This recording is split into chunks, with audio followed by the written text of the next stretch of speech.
"Get down," Jackson screamed, and the world exploded into glass and thunder before Scarlet Hayes even understood what the words meant.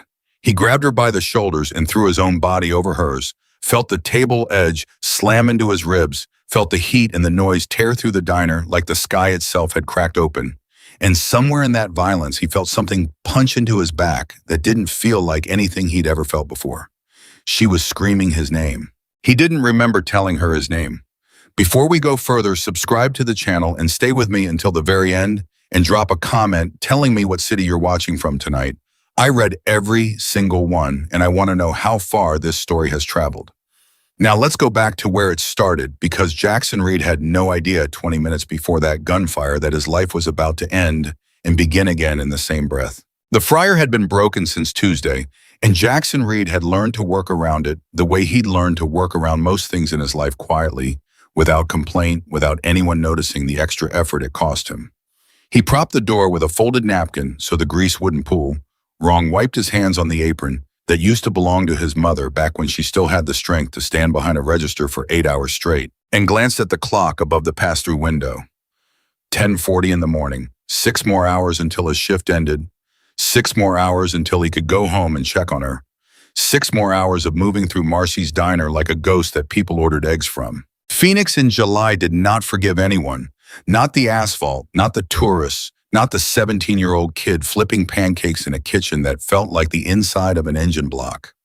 Jackson didn't mind the heat as much as he minded the silence in his own head, the constant hum of arithmetic that never stopped running, rent due on the 9th, his mother's prescription refill on the 12th, the light bill that had already gone orange on the app, which meant one more missed payment before it went red, which meant no air conditioning in a house where a woman with stage 2 lymphoma needed cool air to breathe without pain. He didn't complain.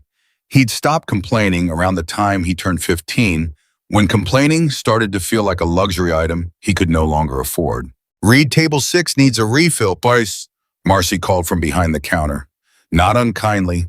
She was in her 60s, silver hair always pulled back tight, and she'd been the only person in Jackson's life for the last year who looked at him like he was worth something, instead of looking through him like he was furniture. She'd hired him when nobody else would when he was 14 and lying about his age, because she'd seen something in his eyes that told her this kid needed a chance more than she needed to follow every rule in the handbook. "On it," Jackson said, grabbing the coffee pot. That was when the bell over the door chimed soft and ordinary, the same sound it made 40 times a day, and Jackson didn't even look up right away. He was pouring coffee for a trucker named Gus, who came in every Tuesday and Thursday and always tipped at exactly $2, no more, no less. Like it was a ritual he couldn't break even if he wanted to. Then he looked up.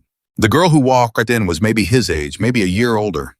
Blonde hair pulled into a ponytail that looked deliberately unremarkable, like someone had tried very hard to make themselves forgettable and hadn't quite succeeded, because there was something in the way she moved that didn't match the rest of the disguise.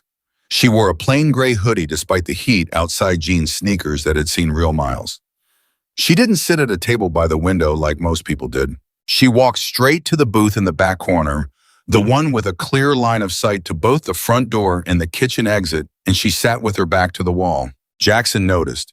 He noticed because he noticed everything about the way people carried themselves. You learned to read a room fast when you grew up, watching your mother's face for signs that the pain medication had stopped working, when you learned that people's bodies told you the truth before their mouths ever did. This girl's body was telling him she was afraid of something. Not nervous, not shy, afraid in a way that had become so familiar to her that she learned to wear it like a second skin. "I'll take her," Jackson said to Marcy, setting down the coffee pot. Marcy raised an eyebrow. "You never volunteer for a table." "I know," Jackson said, and he didn't have a real answer for why he wanted this one, only that something in his chest had pulled tight the second the girl sat down, some old instinct he didn't know he still had. He walked over with a menu and a glass of water, and up close she was even more coiled than she'd looked from across the room, hands folded on the table but knuckles white, eyes doing a slow, methodical sweep of every person in the diner, cataloging them, filing them away. "Hi," Jackson said. "Can I get you started with something to drink? We've got coffee, tea, sodas." "Water's fine," she said. Her voice was quiet but not shaky, controlled. "Thank you. You want a minute with the menu?" "Just toast," she said. Whatever's fastest. Jackson almost asked why someone would come into a diner and order the one thing that required the least amount of time sitting in a diner, but he didn't because it wasn't his business, and because some tired, exhausted part of him recognized the shape of that particular fear, the fear of being somewhere too long, the fear of being seen. Coming right up, he said instead. He turned to walk away and she said, wait. He turned back. What's your name? She asked. It wasn't flirtation. He could tell that immediately the way her eyes moved past him toward the front window, even as she asked the question, the way her hand had drifted almost unconsciously toward the strap of the small bag she'd set beside her on the booth seat. Jackson, he said. Jackson, she repeated, like she was testing the weight of it, filing it away with everything else she was cataloging. I'm Scarlett. Nice to meet you, Scarlett. Is that door the only way in? She asked, nodding toward the front entrance. Jackson blinked. There's a back door through the kitchen. Employees only, but it's not locked. Something in her shoulders eased by a fraction of an inch, like she'd just been handed information that mattered more than it should have for a girl ordering toast in a diner on a Tuesday morning. Thanks, she said. He went to put in her order and found himself glancing back at her twice on the way to the kitchen, and both times her eyes were already up, already scanning, already watching the door, like she expected it to do something other than let customers in. He told himself it wasn't his business. He told himself a lot of things that morning that turned out not to be true. The toast came up fast and Jackson brought it over himself instead of letting one of the other servers take it, and when he set the plate down, Scarlett looked at him with an expression he couldn't quite place, gratitude maybe, or something adjacent to it, the look of someone who wasn't used to small kindnesses and didn't know what to do with one when it arrived. You always work mornings, she asked. Every day this week, Jackson said, covering for a guy who's out sick. Must be tired. I'm okay. You don't look okay, she said, and it wasn't cruel, it was just honest, the kind of honest that came from someone who'd learned to read exhaustion in other people because she carried so much of her own. You look like someone who hasn't slept right in a long time. Jackson felt something crack open in his chest, small and unexpected, the strange vulnerability of being seen by a total stranger, in a way that people who'd known him for years usually didn't bother to look. My mom's sick, he heard himself say, which was more than he'd told anyone at the diner in the 6 months he'd worked there. I just don't sleep much. Scarlett's face changed, something softening behind the vigilance. I'm sorry. It's fine. It's not, she said, but you say it's fine because that's easier than the alternative. Jackson stared at her. Nobody talked to him like that. Nobody looked at him and just said the true thing instead of the polite thing. Yeah, he admitted, something like that. The bell over the door chimed again. Jackson glanced toward it out of habit, the same reflexive check he did every time, and this time what he saw made every hair on his arm stand up at once. A black SUV had pulled into the lot outside, parked at an angle that didn't match any of the careful, considerate parking jobs of the regular customers parked. Like whoever was driving it didn't care about lines or space or anything except getting close to the door as fast as possible. Scarlett saw it too. He watched her face change in real time, watched the color drain out of it, watched her hand move to the strap of her bag with a speed that told him this wasn't the first time she'd made that motion. Scarlett, Jackson said. You need to move away from me, she said low and fast. Right now, go back behind the counter. What's happening? Jackson, please. The passenger window of the SUV rolled down. Jackson would spend the rest of his life trying to explain what happened in the next 4 seconds, and he would never quite manage it because it didn't happen in a sequence of thoughts. It happened in a single collapsed instant, where his body moved before his brain had finished processing what his eyes were showing him. He saw the black shape of a rifle barrel emerge from the window. He saw it level adjusting, searching for an angle through the diner glass. He saw Scarlett's face frozen, and some old animal part of him that had spent years watching his mother's body for signs of danger recognized immediately and without doubt that the barrel was pointed at her. Get down! Jackson screamed, and he didn't remember deciding to move. Only that he was moving, vaulting across the narrow gap of the booth, grabbing Scarlett by both shoulders and driving her down and sideways with the full weight of his body as the diner's front window detonated into 1,000 glittering fragments. The sound was unlike anything Jackson had ever experienced. A physical thing that hit his chest before his ears even registered it as noise, a concussive wave that seemed to come from everywhere at once. Glass rained down over both of them. Someone was screaming, multiple someones, a whole diner full of people, screaming, chairs, scraping a plate, shattering on the floor. Gus the trucker, yelling something that got swallowed by the second shot. Jackson felt the first bullet before he understood what it was. A punch high on his shoulder so hard it knocked the air out of him in one violent exhale, and for a half second his mind refused to translate the sensation into anything real. Then the second one hit lower along his side, and this time there was no confusion about what it meant, only a white-hot line of pain that made his vision blur at the edges. Jackson! Scarlett was screaming underneath him, twisted around trying to see his face, trying to push up even as he held her down with everything he had left. Jackson! Oh my God, Jackson! Stay down, he ground out, and his voice didn't sound like his own voice. It sounded like something scraped raw. Stay down, stay down. The SUV's engine roared. Tires screamed against asphalt. And then as fast as it had come, it was gone, peeling out of the lot in a spray of gravel, leaving behind a diner full of broken glass and screaming customers, and one 17-year-old boy bleeding out across the girl he'd known for exactly 6 minutes. Someone call 911, Marcy was shouting already, moving already, grabbing towels from behind the counter, her voice cracking with a fear Jackson had never heard from her before. Call 911 now, go, go! Scarlett had gotten her arms free, and she was holding his face, her hands shaking so hard he could feel the tremor even through the ringing in his ears. Stay with me, she was saying over and over. Stay with me, stay with me. You don't get to do this. You don't get to do this because of me. Not your fault, Jackson managed. Though the words came out slurred, his vision starting to tunnel at the edges, the diner's fluorescent lights swimming into long white streaks. You're okay. That's good. That's good. Jackson, look at me. Look at me. Don't close your eyes. He tried. God, he tried, because there was something in her voice that felt like the only solid thing left in a world that was starting to tilt sideways, but the darkness was pulling at the corners of everything, patient and total. And the last thing he registered before it took him under completely was the sound of sirens still far away, and Scarlett's voice cracking into something that wasn't words anymore.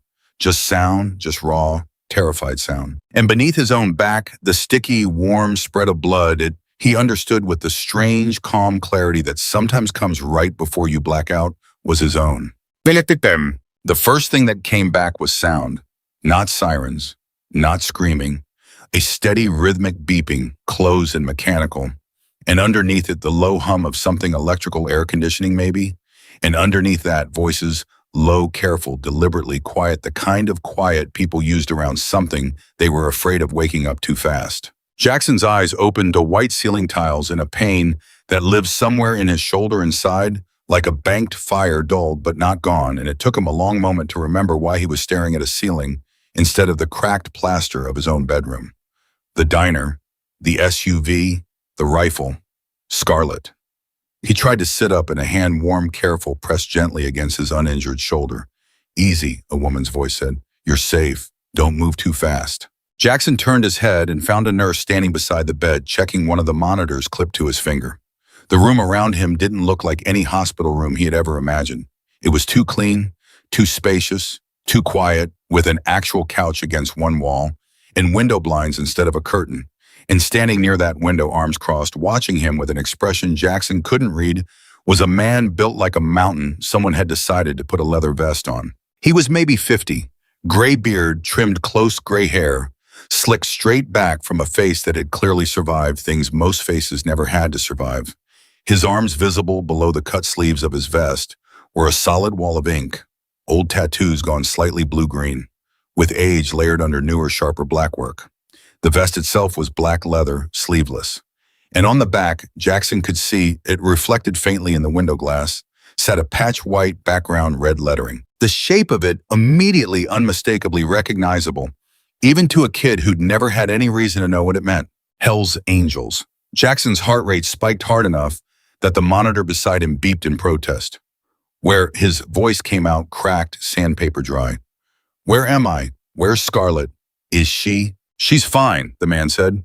His voice was low gravel over stone, but there was something underneath it that Jackson hadn't expected. Not menace, not the threat his instincts had been screaming at him since he registered the patch, but something closer to exhaustion. Relief may be badly disguised. She's fine because of you. Who are you? The man was quiet for a moment, studying him the way Scarlett had studied the diner cataloging assessing. My name is Victor Hayes, he said finally. Charlotte is my daughter. The words landed in Jackson's chest like a third bullet, slower than the first two, but somehow heavier, because they didn't just answer a question, they detonated everything he thought he understood about the last 20 minutes, or however long it had actually been of his life. Your daughter, Jackson repeated. That's right. Jackson's eyes flicked involuntarily to the patch on the back of Victor's vest, and Victor caught the look and didn't flinch from it. Vice President, Victor said simply. Yeah, hell's angels. I imagine that's not what you expected to hear when you woke up. Jackson's mind was racing now, trying to fit pieces together that refused to fit a quiet blonde girl eating toast alone in a Phoenix diner, watching the door like it might turn into something dangerous, and a father who ran with one of the most notorious motorcycle clubs in the country.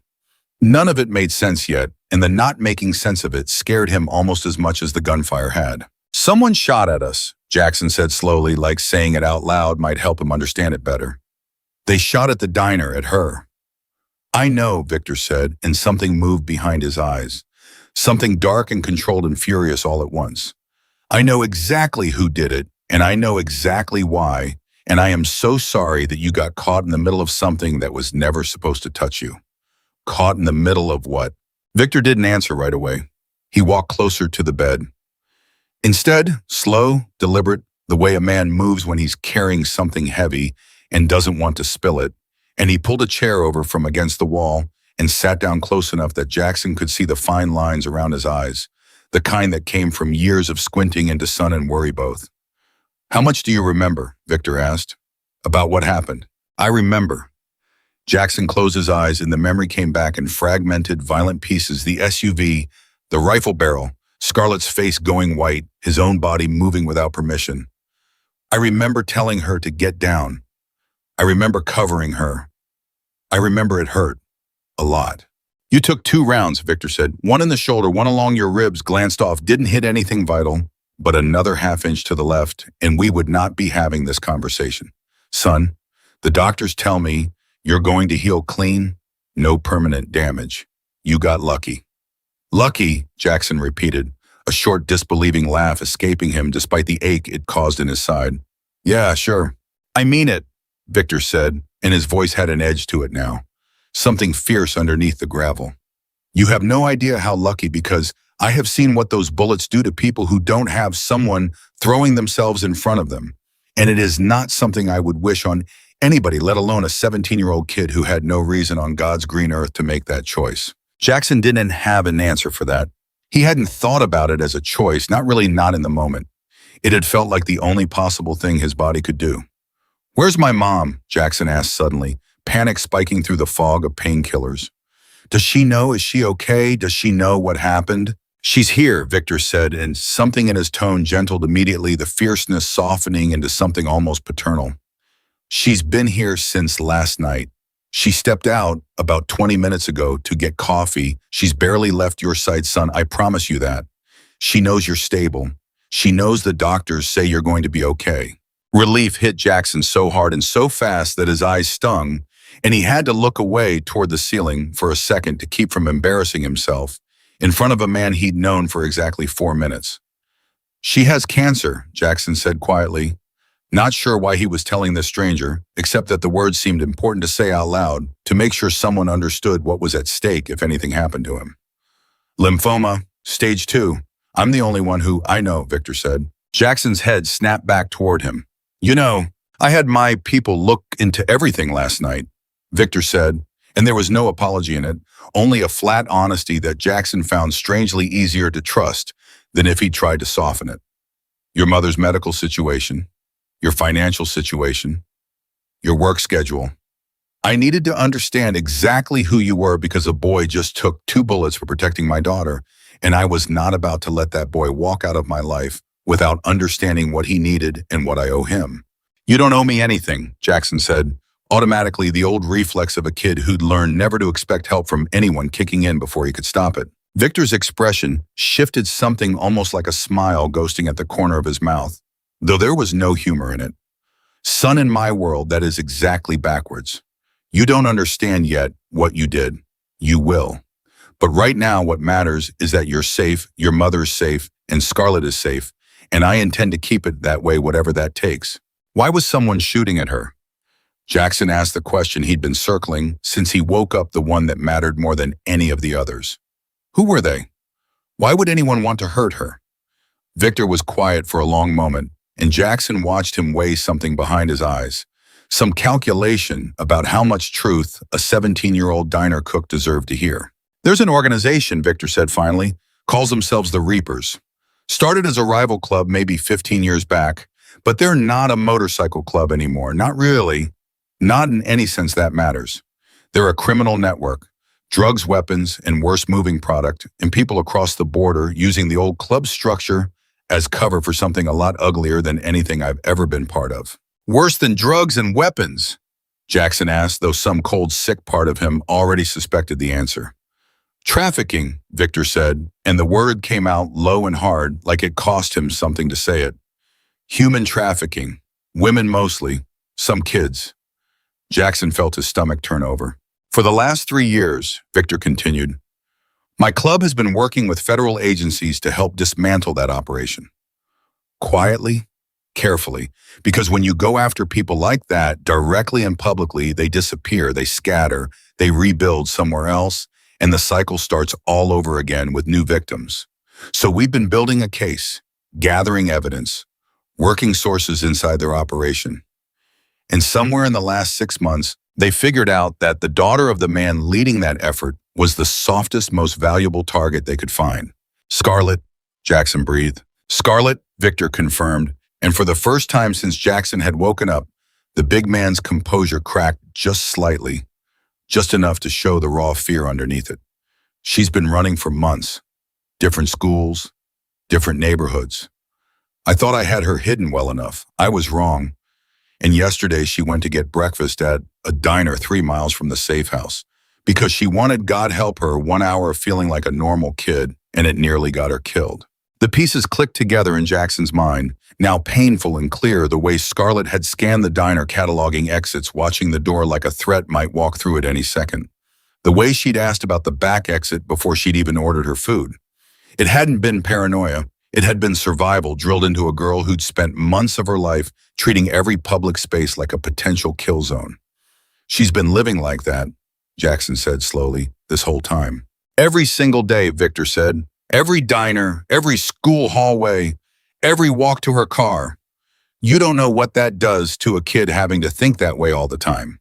Having to plan an exit before you even sit down to eat. Jackson thought about his own life, the exhaustion, the arithmetic, the constant low hum of worry about bills and medicine and his mother's next scan, and for the first time understood that there were different kinds of surviving and that his had never once included the fear of being shot at from a moving vehicle. I didn't know any of that, Jackson said. When I told her to get down, I didn't know who she was. I didn't know about any of this. You just saw someone in danger and you moved to protect them. Victor finished, and his voice had gone rough in a way that Jackson suspected wasn't easy for a man like him to let show. That's not nothing, son.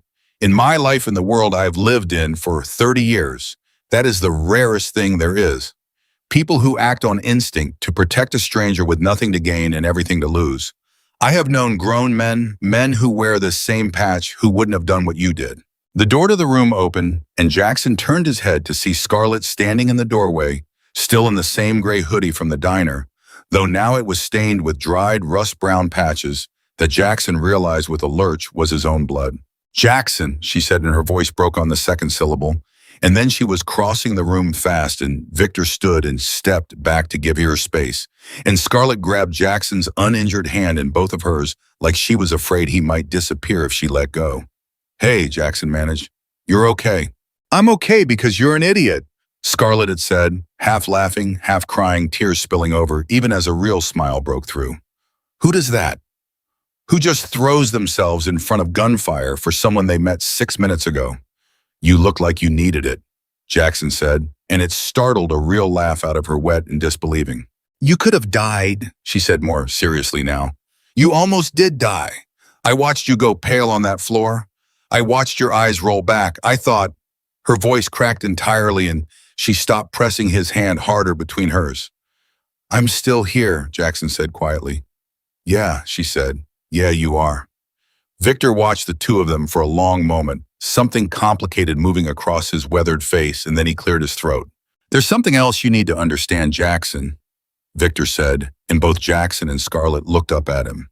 What you did yesterday, it doesn't end when you walk out of this hospital. The men who did this, the men who ordered that hit, they know your face now. They know you stopped it, yarched it. That makes you a person of interest to them, whether you want that or not. Jackson felt something cold settle in his stomach. What does that mean? It means, Victor said, that as of yesterday, whether you asked for it or not, you're inside a world you didn't choose. And I am not the kind of man who lets debts like this go unpaid. You protected my daughter with your own body. So from this day forward, you and your mother are under my protection, full stop, no negotiation, no discussion. I don't care what that costs. I don't care what it requires. That is not up for debate. I don't need. Jackson started the old reflex rising again, but Victor cut him off, not unkindly but firm. Son, I understand you're used to carrying everything yourself. I can see it all over you, the way you hold your shoulders, the way you talk about your mother, like her survival is a project only you're allowed to work on. But you are 17 years old, and you just took 2 bullets for a stranger, and the world you stepped into yesterday does not operate on your rules. It operates on mine. And in my world, when someone bleeds for family, you protect that person like family for the rest of your life, if that's what it takes. The room went quiet except for the steady beep of the monitor, and Jackson looked between Victor's unshakable certainty and Scarlett's hand still wrapped tight around his own, and felt for the first time in longer than he could remember, like the crushing weight he'd been carrying alone for years had just shifted onto shoulders far broader than his own. Okay, Jackson said finally quietly. Okay.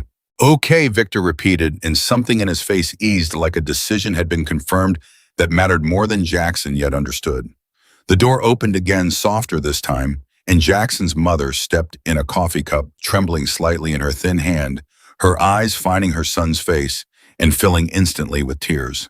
Jackson, she breathed, and crossed the room as fast as her weakened body would allow, setting the coffee down blindly on the nearest surface to gather his face in both hands. Oh, my baby. Oh, thank God. Thank God you're awake. I'm okay, Mom, Jackson said, his own throat tightening at the sight of her, thinner than she'd been even a month ago, the chemo hollowing her cheeks, but her eyes were fierce and alive and locked entirely on him. I'm okay. You scared me half to death, she said, half sobbing, half laughing, the way people do when relief and terror collide at the same moment. The police called and said that you'd been shot. Shot Jackson, and I couldn't get here fast enough. I know, I'm sorry.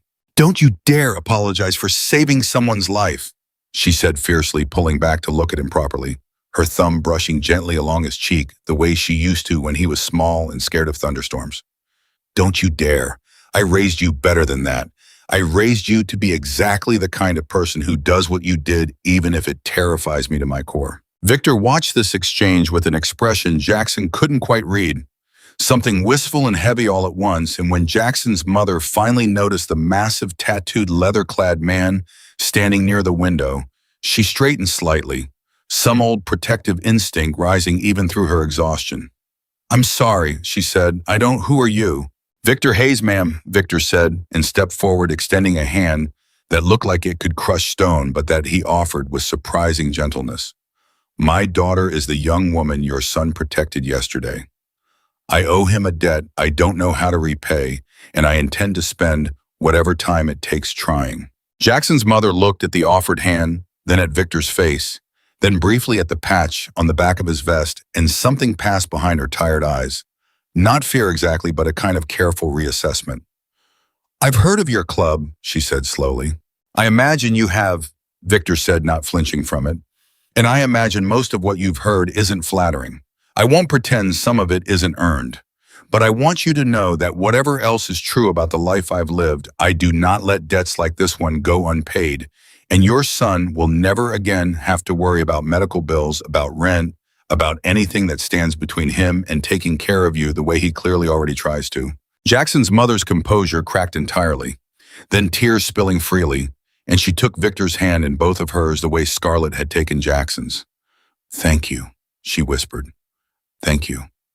"Don't thank me yet," Victor said quietly. "There's more you both need to understand, and it isn't easy to hear."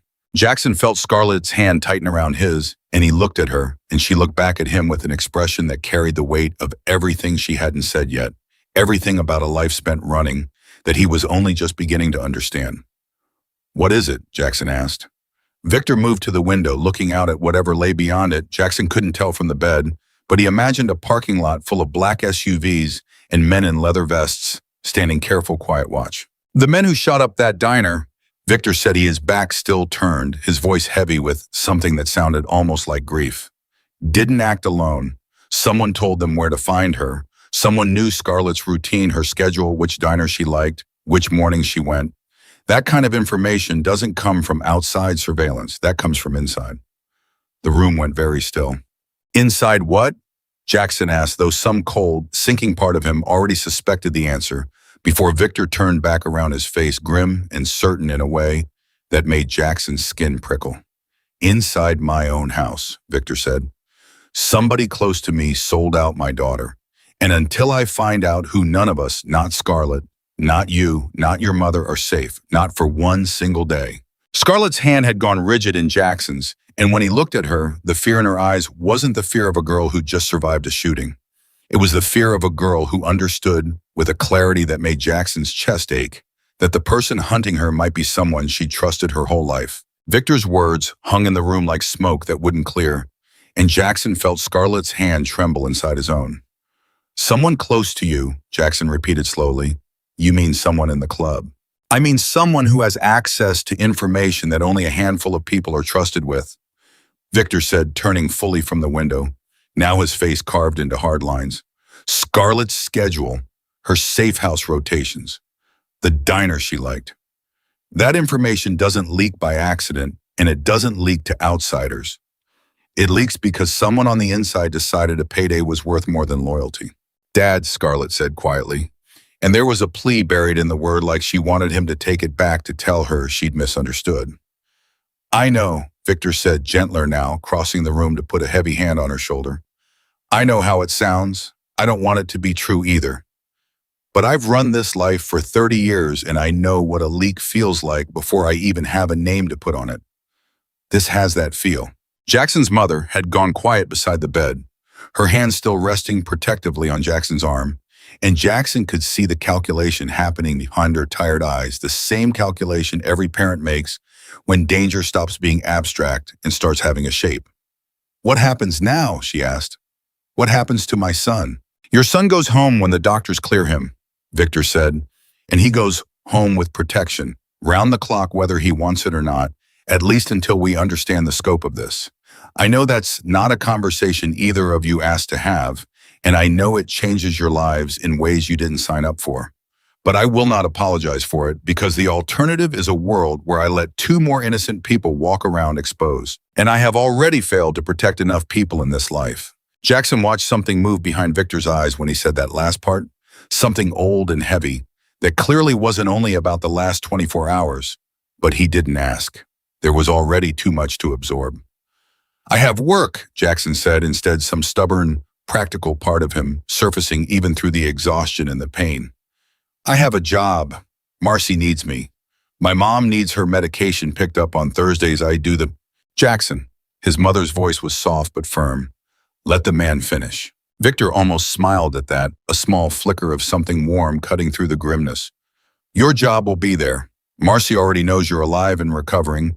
I made sure of that myself last night personally, so she wouldn't spend today thinking the worst.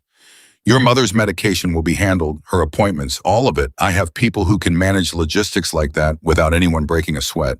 What I'm asking is that you let some things go that you've been carrying alone for a long time. Just for now. Just until we understand what we're dealing with." Jackson looked at his mother, and she nodded, small and reluctant, but real, and something in Jackson's chest loosened just slightly, a weight he hadn't realized he was still carrying, even flat on his back in a hospital bed. Okay, Jackson said. Okay. The healing took 11 days, and every one of them changed something in Jackson that he didn't fully understand until much later. The private room Victor had arranged wasn't in a hospital wing that Jackson recognized from any insurance card he'd ever seen. It was quieter. Better staffed, the kind of place where nurses moved like they were used to discretion, and where two men in plain clothes but with the unmistakable posture of people trained to watch doors sat rotating shifts in the hallway outside his room around the clock. Jackson learned their names on the third day. Ray built like a linebacker gone soft around the middle, but with eyes that missed nothing, and Dutch younger, quieter, who read paperback westerns in the chair outside the door and nodded at Jackson every time he shuffled past on his supervised walks down the hall. You don't have to talk to me like I'm made of glass, Jackson told Ray on day 4, tired of the careful, gentle tone everyone had started using around him. Ray had laughed a short, surprised bark. Kid, you took 2 rounds protecting Scar, and you're still trying to be tough with the guy assigned to keep you breathing. You've got Victor's attention for a reason. What's that supposed to mean? Means the man doesn't hand out this kind of protection detail for just anybody, Ray said, leaning back in his chair. I've been riding with him 12 years. I've seen him owe plenty of debts in my time. I've never seen him move this fast, this personal, for someone outside the family. Jackson didn't know what to do with that information, so he tucked it away with everything else he didn't understand yet and kept walking. Scarlett visited every single day, sometimes for an hour, sometimes for most of the afternoon, curling into the chair beside his bed with a sketchbook she carried everywhere. And Jackson noticed the way he noticed most things, that the drawings inside it were not the drawings of a normal 17-year-old girl. Floor plans, exit routes, the angle of windows relative to street corners, faces sometimes sketched with careful obsessive detail, like she was trying to memorize threats before they had names. You draw a lot, Jackson said on day 6, nodding toward the sketchbook resting on her knees. Scarlett's hand paused over the page. It helps me think. Can I see? She hesitated, then turned the book toward him, and Jackson looked at a careful rendering of what looked like a hallway doors marked with small arrows, distances noted in a cramped, precise hand along the margins. That's the school I went to in Tucson, Scarlett said quietly. Before that, she flipped a page, another floor plan. Different building, and was a house in Sedona we stayed in for 4 months. I mapped every exit the first week we moved in. Every window, every place a car could park close enough to see through the front door. That's not a hobby, Jackson said slowly. That's survival. Yeah, Scarlett said, and there was no self-pity in it, just a flat, tired honesty that made something in Jackson's chest ache worse than his bullet wounds did. It's been that way since I was 12. Different name at every school for a while, until Dad decided that made things worse, made me stand out more if I flinched every time someone called me the wrong thing. So now it's just Scarlett everywhere, but everything else changes. The house, the city, the people I'm allowed to trust. Do you trust anyone? Jackson asked before he could stop himself. Scarlett looked at him for a long moment, something vulnerable moving behind her eyes. I didn't really. Not outside my dough and the guys who've been around since I was a kid. Not until a stranger threw himself in front of a rifle for me over a plate of toast. Jackson felt heat climb up his neck. Anyone would have done that. No, Scarlett said, and her voice had gone quiet and certain. They wouldn't have. I've watched people freeze in dangerous moments before. I've watched grown men hesitate. You didn't hesitate for even half a second. Jackson didn't have an answer for that, so he just held her gaze until she looked away. First tucking a strand of hair behind her ear, and for a moment neither of them said anything, the silence stretching between them into something that felt strangely like the opposite of loneliness. Victor came by most evenings, usually alone, usually with something practical in hand, updates on the investigation forms for Jackson's mother to sign, so medical bills would route somewhere other than her mailbox once, unexpectedly, a chess set that he set up on the rolling hospital table without a word of explanation. You play? Jackson asked, eyeing the board. Every night for 30 years, Victor said, arranging the pieces with the careful precision of a ritual long since worn smooth. Helps me think, helps me remember that most problems, even the ugly ones, have a structure if you're patient enough to see it. They played in near silence for the first several nights, Victor beating him soundly, but never condescending about it, offering small corrections here and there. You move too fast on that one kid. The board doesn't reward speed, it rewards patience. Until on the ninth night in the middle of a game, Jackson was actually starting to hold his own and Victor set down the piece in his hand and looked at him directly. I need to tell you something about the investigation, Victor said, and I need you to hear it without panicking, because panic doesn't help anybody, and you've earned better than panic from me. Jackson's stomach tightened. Okay. We found the leak, Victor said. The words landed heavier than Jackson expected. Who? Victor's jaw worked for a moment before he answered, and when he did, his voice had a rawness to it that Jackson hadn't heard from the man before, not even in the hospital room on that first terrible morning. Denny Marsh, Victor said. 22 years in the club. I brought him in myself when he was younger than you are now. Man's practically family. Was at Scarlett's christening. Taught her to ride a dirt bike when she was 9 years old. And he's the one who sold her location. Victor finished the words coming out clipped and bitter. Sold her school, sold the diner she liked to visit on Tuesday mornings because it was 3 blocks from a safe house and she thought nobody would notice a girl eating toast alone. 22 years and it turns out $300,000 was enough to buy all of it.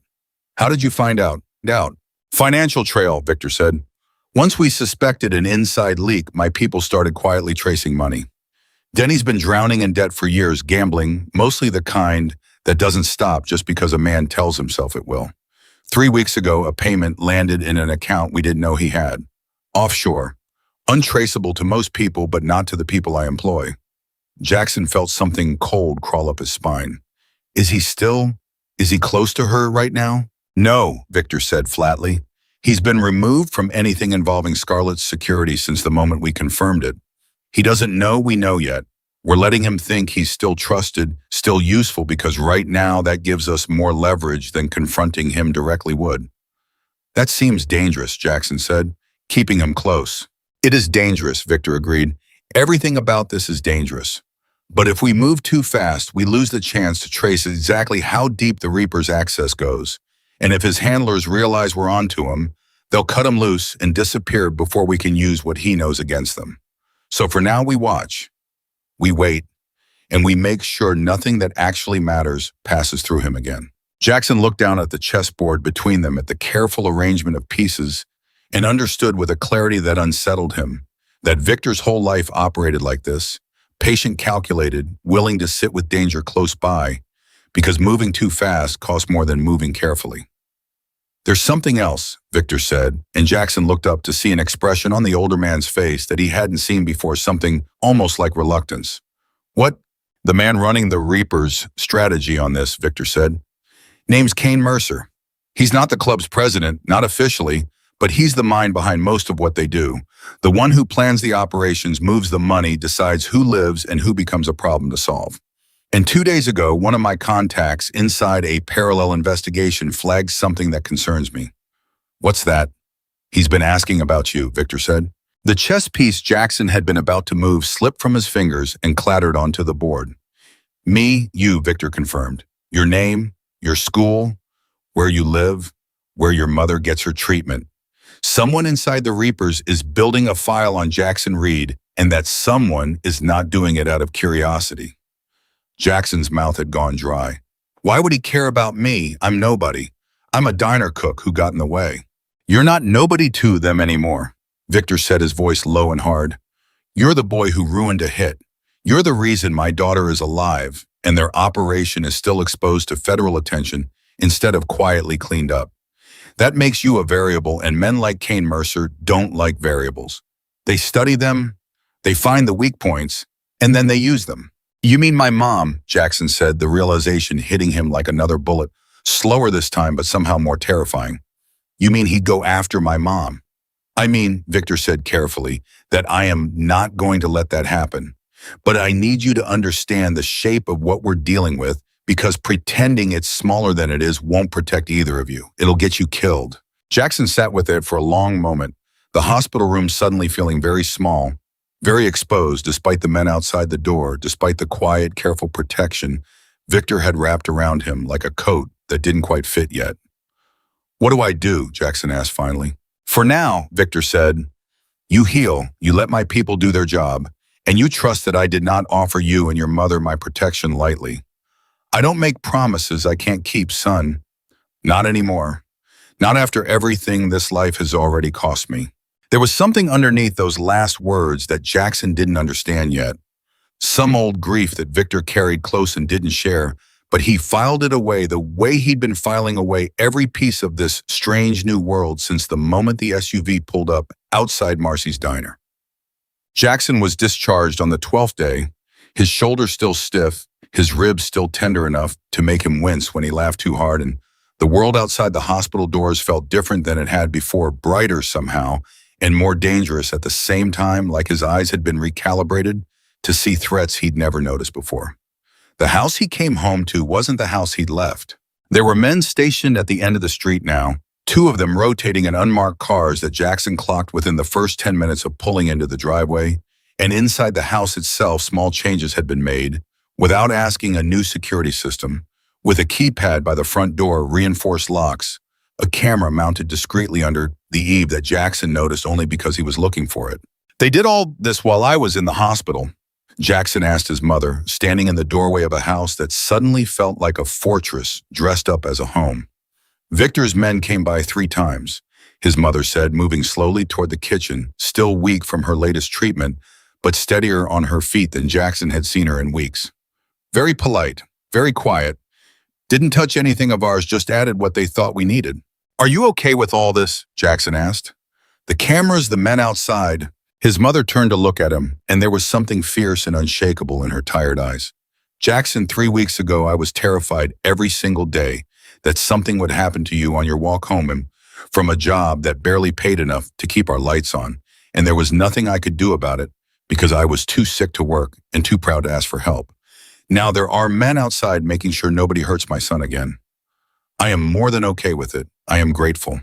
Jackson didn't have an answer for that, so he just crossed the kitchen and hugged her, careful of his healing ribs, careful of her fragile frame, and held on longer than either of them probably needed. School had let out for the summer, 2 weeks before the shooting, which meant Jackson didn't have to face hallways full of classmates asking questions he didn't have easy answers for.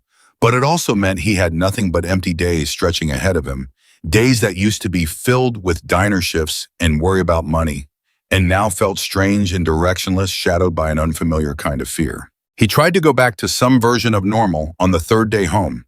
He got his bicycle out of the garage, the same battered 10 speed he'd ridden to work and back for 2 years, planning to take it around the block, just to feel something ordinary under him again. The bike was in pieces, not stolen, destroyed. The frame bent at an angle no accident could have produced, both tires slashed clean through the chain, ripped it apart, and left coiled on the garage floor like a dead snake. And taped to the seat, deliberately placed where he couldn't miss it, was a small square of paper. Jackson's hands were shaking by the time he pulled the paper free. 3 words printed in plain block letters. We see you. Mom, Jackson's voice cracked as he called out, backing away from the garage, like the wreckage might still be dangerous, and within 30 seconds, Ray was there, gun already drawn, sweeping the garage and the yard beyond it with the fast-practiced efficiency of a man who'd done this before.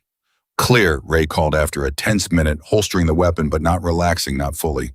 Nobody's here now, but somebody was.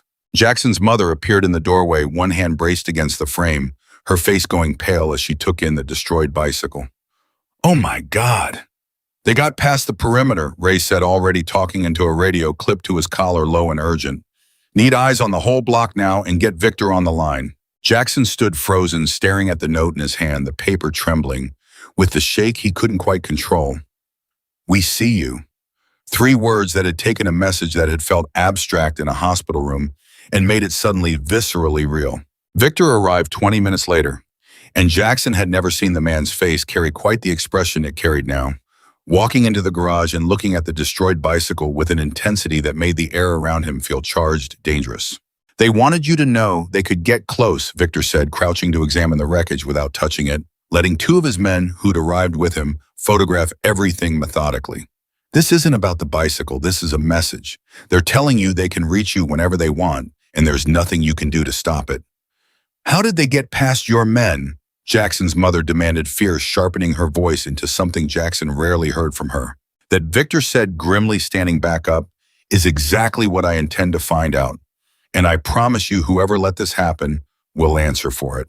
That night, Jackson lay in bed, staring at the ceiling, unable to sleep despite the exhaustion pulling at every part of him, the note sitting in his mind like a splinter he couldn't work loose.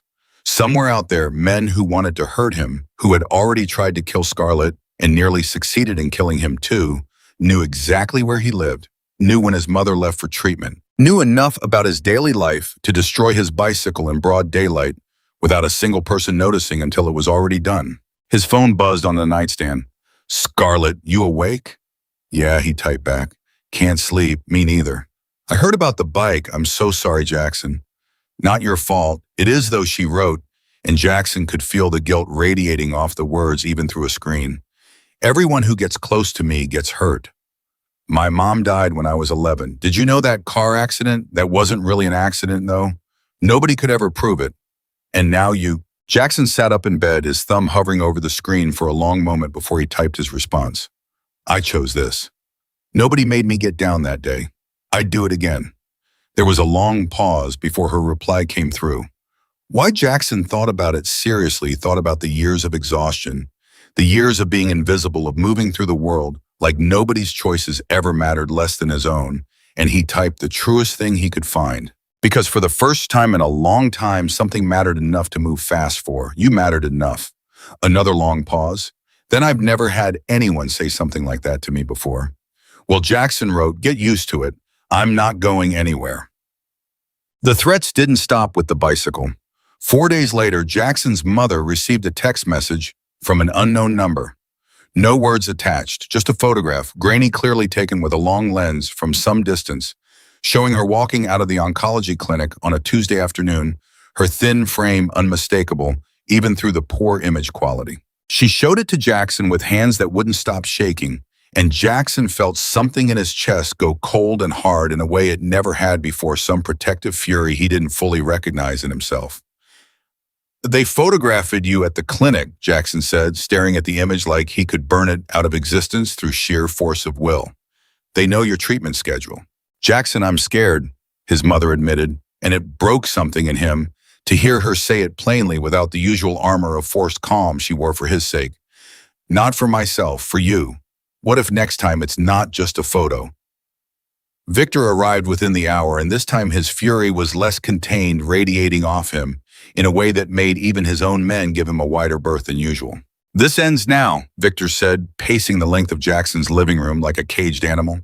"I'm doubling the detail on both of you. I'm moving up the timeline on the operation I've been planning for months because I am done letting these people dictate the pace of this war."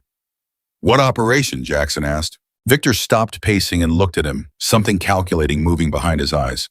"We've been building toward a raid on one of their major operations for the better part of a year. A warehouse outside the city where we believe they're running trafficking logistics, moving victims through before final transport across state lines. We had planned to wait for more evidence, build an airtight case with the federal agents we've been coordinating with. But Kane Mercer just made this personal changes the math." "Is that safe?" Jackson's mother asked. "Moving too fast." "Nothing about this is safe," Victor admitted, and there was an honesty in it that Jackson had come to respect deeply over the last 2 weeks. "But leaving my daughter and this boy exposed while I wait for a perfect moment that may never come, that's not safe either.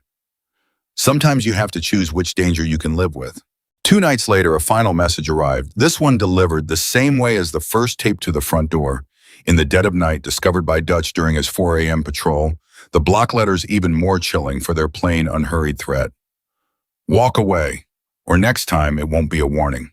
Jackson stood in the doorway reading those words with Scarlett beside him, having driven over the moment she heard her hand finding his without either of them acknowledging the gesture out loud. "They want you to run," Scarlett said quietly. "They think if they scare you enough, you'll disappear. Change your name, move somewhere else, stop being a problem." "Would that even work?" Jackson asked. "If I did walk away, would they leave my mom alone?" Scarlett's face went hard in a way Jackson hadn't seen from her, before something inherited he realized from a father who'd spent 30 years refusing to be pushed around by anyone. "No, once you're a variable to people like Kane Mercer, running doesn't erase you. It just makes you harder to watch. They'd rather have you close, predictable, contained. Running makes you unpredictable, and unpredictable people scare them more than defiant ones. So there's no version of this where I just disappear and everyone's safe. No, Scarlett said, and something in her voice cracked slightly. I'm sorry, I wish there was. I wish I could give you back the life you had before that Tuesday morning. Jackson looked at her for a long moment at the fear and guilt tangled together behind her eyes, and something settled in him. Some decision he hadn't fully realized he'd already made. I don't want that life back, Jackson said quietly. Scarlett blinked, startled. What? Before that Tuesday, Jackson said slowly, working through the thought as he spoke it, my life was exhausted and invisible and lonely in ways I didn't even let myself think about, because thinking about it didn't change anything. I worked. I worried about money. I took care of my mom, and nobody outside that diner even knew my name. Now I'm scared, yeah. Now there are men trying to hurt the people I love. But I'm also not invisible anymore. I matter to people. You matter to me. That's not nothing, Scarlett. That's not something I trade back. Scarlett's eyes filled with tears, and she didn't say anything for a long moment, just stood there in the doorway with the threatening note still taped nearby. And then she stepped forward and hugged him, careful of his healing shoulder, and Jackson held on like the world outside that embrace didn't exist for a moment. I've never met anyone like you, she whispered against his shoulder. I've never been anyone like this before, Jackson admitted. You're kind of making me into someone new. Victor called a meeting at the clubhouse 3 days later, and for the first time he invited Jackson to attend. The clubhouse wasn't what Jackson had expected from movies and rumors. It was a converted warehouse on the industrial edge of Phoenix, unremarkable from the outside, except for the row of motorcycles parked in careful formation along the front chrome, catching the afternoon sun. Inside, it felt less like the lawless den he'd half imagined, and more like a working headquarters. Men and women moving with purpose between a bar area and a back room, where a long table dominated the space, covered in maps and photographs and the kind of careful, methodical planning materials Jackson associated with television crime dramas, not real life. Victor sat at the head of the table, and around it sat perhaps a dozen members of the club, all of them turning to look at Jackson as he walked in beside Scarlett, expressions ranging from curious to openly assessing. This is Jackson Reed, Victor said, without preamble, his voice carrying easily across the room. Some of you already know the name. He's the reason my daughter is alive today, and he's under this club's protection, full and permanent, same as any of you would be. A murmur moved through the room, and a woman near the far end of the table, sharp-eyed, maybe 40 with a scar cutting through one eyebrow, spoke up first. Kid took 2 rounds for Scar, I heard. That true? That's true, Jackson said, surprised by how steady his own voice came out. Most people freeze, she said, studying him. Most people run the other way. I didn't think about it, Jackson admitted. I just moved. Something shifted in her expression, a grudging respect settling in. That's the kind of instinct you can't teach. Name's Rosa. Good to have you here, kid. One by one around this table, the members introduced themselves, and Jackson felt something strange happening in his chest as the names accumulated, a sense of being folded into something larger than himself. Something with weight and history, and despite everything dangerous about it, a fierce kind of loyalty that he'd never experienced in his quiet, exhausted life before. Victor let the introduction settle before he spoke again, his tone shifting into something harder, more focused. We've confirmed the location, Victor said, spreading a photograph across the table, an aerial shot of an industrial building on the edge of the city, isolated, surrounded by empty lots. This is where Mercer is running the trafficking logistics. We believe there are victims being held there right now awaiting transport. Our federal contacts are ready to move the moment we give the signal. But we need eyes inside first to confirm numbers and layout before we risk innocent lives in a raid that goes wrong. When do we move? Rosa asked. 48 hours, Victor said. Denny doesn't know we're on to him yet, which means we can still use him carefully to confirm final details without tipping our hand. After that, everything changes. Jackson listened to the plan take shape around the table. The careful coordination between the club and federal agents, the layers of contingency built into every step, and felt the true scale of what Victor had been managing this entire time settle over him. Not just protecting one scared teenage boy and his sick mother, but running a covert operation that could dismantle a trafficking network responsible for suffering Jackson could barely make himself imagine. What happens to me during all this? Jackson asked when the meeting started winding down, the question feeling small against everything he'd just heard, but mattering intensely to him all the same. Victor looked at him for a long moment. You stay protected here or at your house with Ray and Dutch on you at all times. This next part isn't yours to carry, son. You've already carried more than anyone should have to. Jackson wanted to argue, some part of him aching to be more than a person who waited on the sidelines while others fought the danger that had already cost him 2 bullets and his own sense of safety. But he looked at Scarlett, beside him at the fear still lingering behind her eyes despite the fierce front she wore in front of the club, and understood with a maturity that surprised even himself that sometimes the bravest thing wasn't running toward the fight. Sometimes it was trusting the people who loved you enough to fight it for you. Okay, Jackson said quietly. I trust you. Victor's expression softened just slightly, the fierce warrior giving way for a moment to something almost paternal. That means more than you know, son. I promise you we end this. And when we do, you and your mother get to build the life you deserve free of all of it. The meeting broke apart into smaller conversations, plans finalizing in low, urgent voices around the room, and Jackson found himself standing near the window with Scarlett watching the afternoon light slant gold across the parking lot full of motorcycles. 48 hours, Scarlett said quietly. Then this could all be over. You think it'll really end that clean? Jackson asked. Scarlett was quiet for a moment, her eyes distant, and when she spoke again, her voice carried a weight that told Jackson she understood something about this world that he hadn't fully absorbed yet. Nothing in this life ends clean, she said, but sometimes it ends enough. Sometimes that has to be enough. Jackson reached over and took her hand, and neither of them said anything else. Watching the sun drop lower over a parking lot full of motorcycles and men preparing for a war that would decide in less than 2 days whether any of them got to build the quiet life on the other side of all this violence. Somewhere across the city, in a building surrounded by empty lots, Kay Mercer was making his own plans. Unaware that the net Victor Hayes had spent months weaving was finally closing. Unaware that a 17-year-old diner cook's stubborn refusal to look away from danger had set in motion something that would end one way or another in the next 2 days. The 48 hours Victor promised didn't stay 48 hours for long. Jackson was in the kitchen helping his mother measure out her evening medication when Ray's radio crackled sharp and urgent from the living room, and something in the tone of the voice coming through it made Jackson's stomach drop before he even understood the words. Moved up the transport, repeat. They've moved up the transport. We need eyes on that warehouse now. Jackson set the pill bottle down and walked to the doorway, and Ray was already on his feet. One hand pressed to his earpiece, his face gone hard and focused in a way Jackson hadn't seen from him before. What's happening? Jackson asked. Change of plans, Ray said, already moving toward the door. Dutch, stay on the house. I need to get to the clubhouse.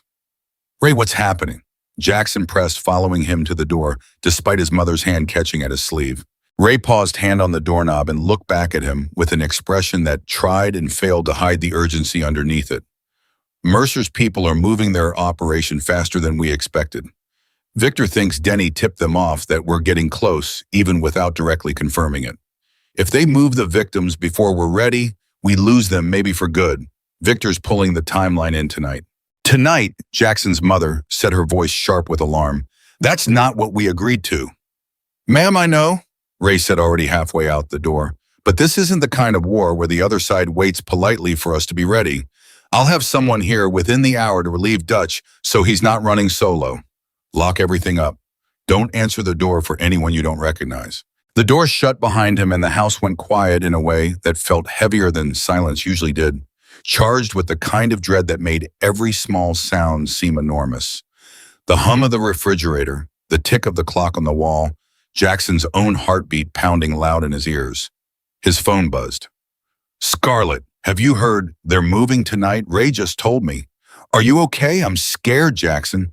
My dad's going into that warehouse tonight, and I don't know if... The message cut off there unfinished, and Jackson stared at his screen for a long moment before typing back. He's going to be okay. He's done this before. Not like this. Not with Mercer expecting trouble. I have a bad feeling. Jackson felt his own chest tighten with the same dread bleeding through her words, and he typed back the only thing he could think to offer. I'm here. Whatever happens, I'm here. The house Scarlett had been staying in was closer to Jackson's than he'd realized, and 40 minutes later, against Dutch's clear discomfort and his mother's worried protests, Jackson found himself standing in his own living room, with Scarlett curled into the corner of the couch, both of them staring at silent phones like the devices themselves might produce some update if they watched hard enough. He said he'd call the second it's over, Scarlett said, not for the first time, her knee bouncing with a nervous energy that hadn't stopped since she'd walked through the door. He always calls. Every time. How many times has there been an every time? Jackson asked gently. Scarlett looked at him, something raw and tired behind her eyes. More than I can count. I was 7 the first time I understood what he actually did for a living. I used to think all dads had guns in their nightstands and men standing guard outside birthday parties. Took me years to realize that wasn't normal.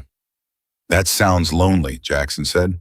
It was, Scarlett admitted. Still is most days. You spend so much time being careful, being quiet, being invisible, so nobody notices you're the daughter of somebody important that you forget how to just be a person. Order toast at a diner without cataloging every exit. Jackson reached over and took her hand, the same instinctive gesture that had become natural between them over the last 2 weeks, and Scarlett's fingers curled tight around his.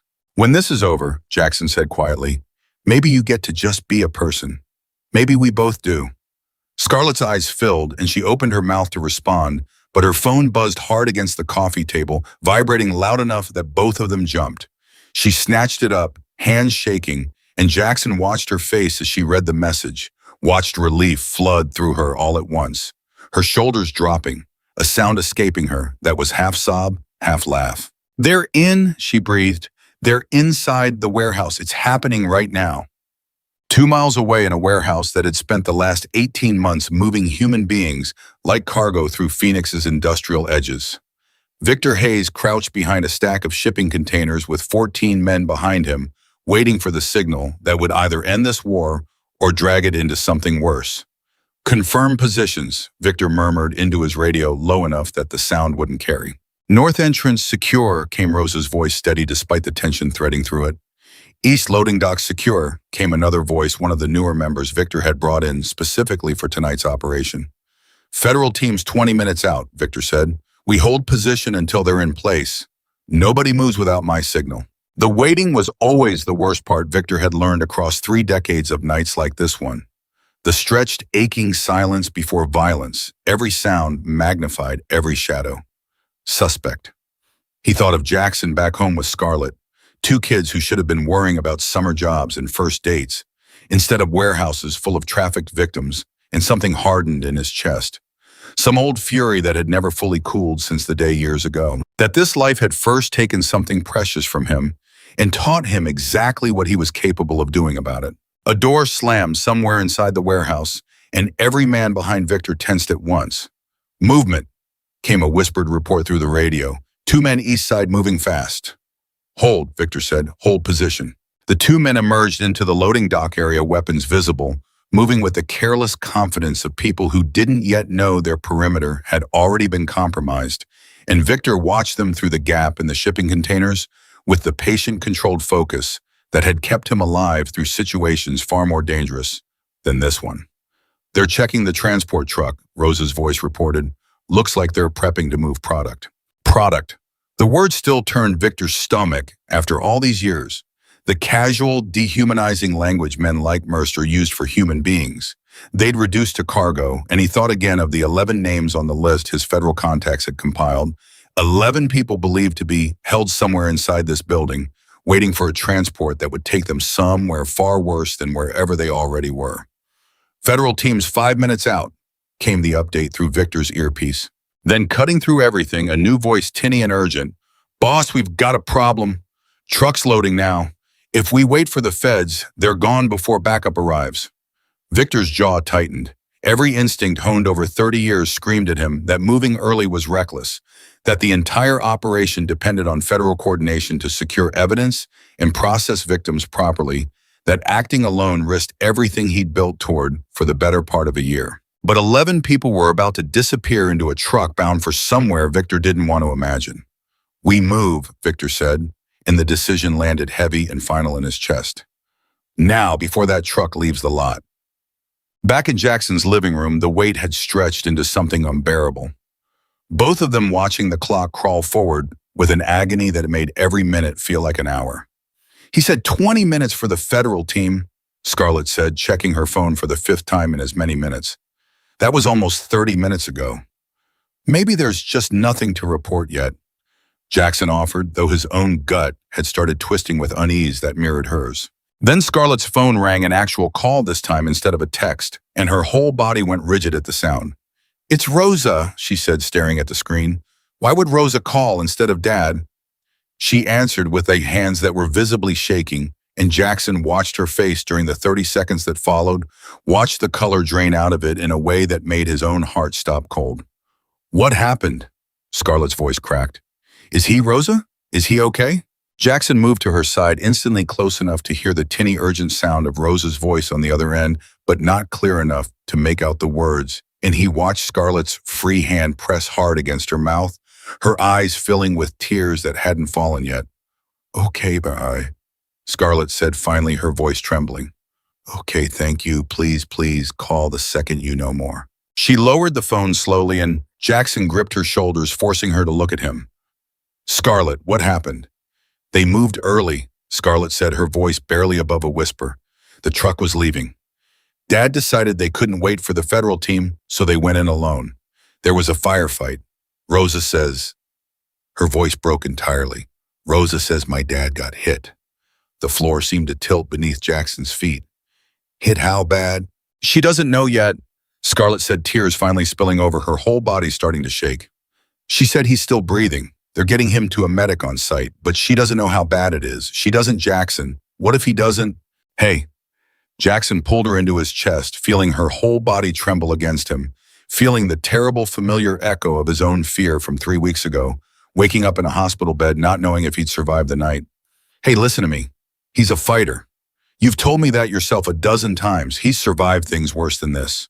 "You don't know that," Scarlett sobbed into his shoulder. "You don't know that he's survived worse than this."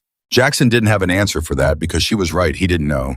And pretending certainty felt like a lie he wasn't willing to tell her in this moment. So instead he just held her and let her cry and felt his own fear coiled tight in his chest for a man who 3 weeks ago had been nothing more to him than a stranger with a terrifying patch on the back of his vest, and who had since become something Jackson hadn't expected to find in this new dangerous world. Something like family, where the warehouse operation had gone sideways the moment Victor gave the order to move early, and the chaos that followed burned itself into the memory of every person who'd been inside those walls. Victor had led the charge through the East loading dock himself, refusing to send men into danger he wasn't willing to face alongside them, and the gunfire that erupted the moment Mercer's men spotted them was immediate and brutal muzzle flashes, lighting the dim warehouse interior in strobing, violent bursts. "Cover." Rosa's voice had cut through the chaos, and Victor had dropped behind a stack of crates as bullets chewed through the wood inches from his head, splinters raining down across his shoulders. The fight had lasted less than 4 minutes, though it felt to everyone involved like something closer to an hour. Victor's men, better trained and more disciplined than the scattered panic and resistance Mercer's people put up, once they realized they were outnumbered and outmaneuvered, had cleared the loading dock methodically, room by room, until the gunfire tapered into an eerie, ringing silence. It was in that silence, in the final push toward the truck itself, that a single shot from a cornered guard had caught Victor across the upper thigh, the impact spinning him hard into a stack of pallets, the pain white and total in a way that made the whole world narrow down to a single point of agony. "Boss is down!" someone had screamed, and Rosa had been at his side within seconds, hands pressing hard against the wound, shouting for the medic they'd positioned outside as backup. "I'm fine," Victor had ground out through clenched teeth, though the blood soaking dark through his jeans told a different story. "Finish it. Clear the truck. Get those people out." "Victor." "That's an order, Rosa. Go." She'd gone because 30 years of trust didn't break in a moment of panic, and Victor had lain against the pallets with his hand pressed to his own leg, listening to the sounds of his people finishing what they'd started, the truck's back doors wrenched open, the sound of relief and disbelief and sobbing as 11 terrified people, some of them barely older than Scarlett, realized they'd just been saved instead of sold. By the time the federal team arrived, sirens finally converging on a scene that had already resolved itself. Through violence Victor had hoped to avoid, Kane Mercer himself had been found cowering in a back office, disarmed and cuffed by two of Victor's men before he could reach for the weapon in his desk drawer. Victor was loaded into an ambulance 20 minutes later, conscious but pale, his blood pressure dropping steadily enough that the paramedics' careful professional calm had a hard edge of urgency underneath it. And the last thing he managed to say before the doors closed was a rough, broken instruction to Rosa. "Call my daughter," he said. "Tell her I'm okay. Tell her before she hears it any other way."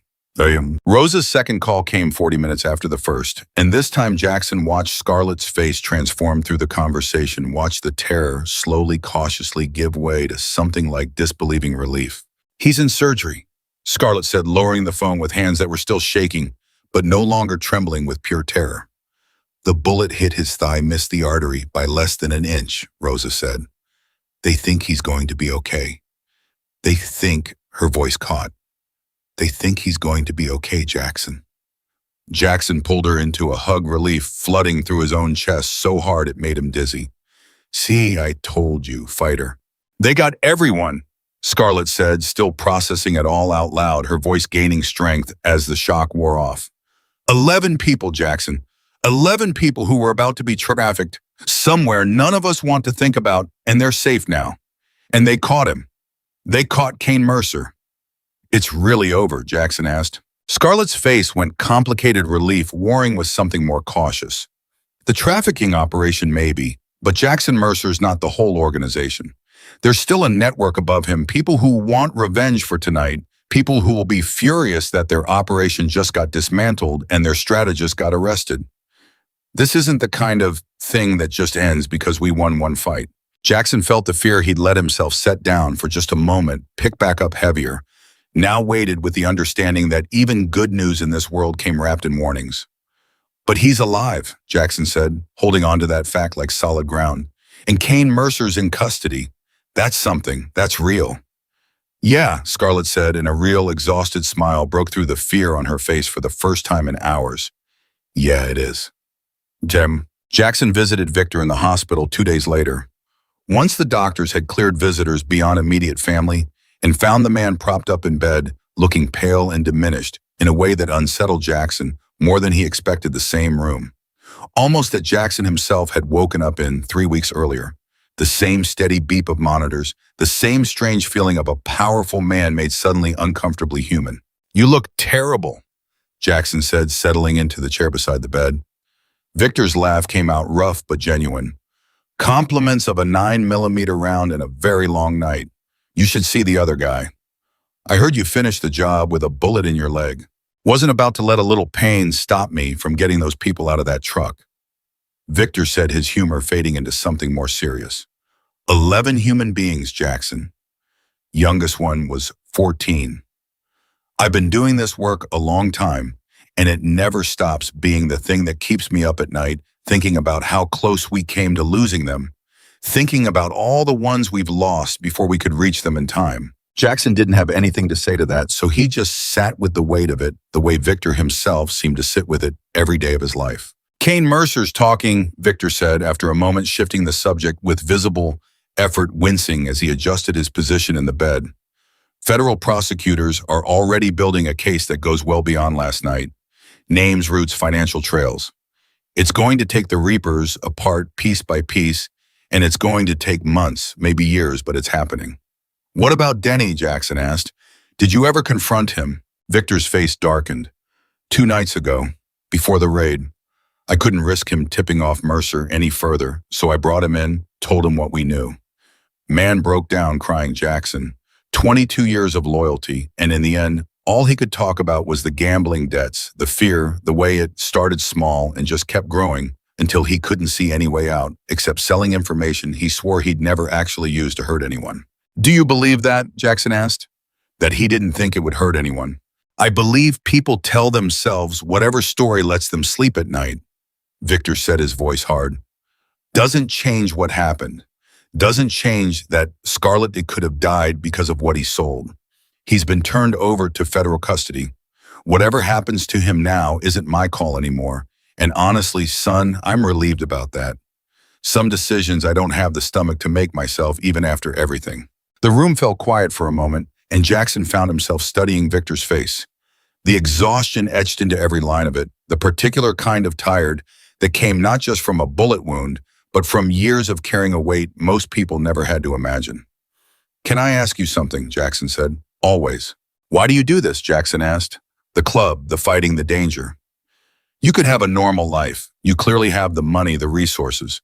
Why keep doing something that almost got you killed last night, that's already put your daughter through years of running and hiding? Victor was quiet for a long moment, his eyes drifting toward the window, and when he spoke again, his voice had gone soft in a way Jackson hadn't heard from him before. I had a brother, Victor said, younger than me by 3 years. Danny. When we were kids, our old man ran with a rougher crowd than the one I lead now. No code, no honor, just chaos and violence for its own sake. Danny got caught up in something he shouldn't have owed money to the wrong people. And one night they came for him and there was nobody there to stand between him and what happened. I'm sorry, Jackson said quietly. I was 19, Victor continued. I remember thinking standing at his funeral that the world doesn't punish people for standing by and doing nothing. It only punishes the people who get hurt.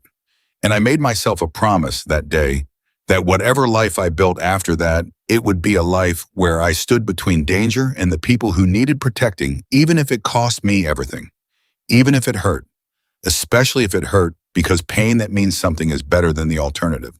Jackson sat with that for a long moment, understanding suddenly so much more about the man beside him, why he'd moved so fast to protect a stranger's son, why he'd thrown himself bodily into a warehouse full of armed men rather than wait safely for backup, why the patch on the back of his vest meant something so much deeper than the fear it inspired in people who didn't understand it.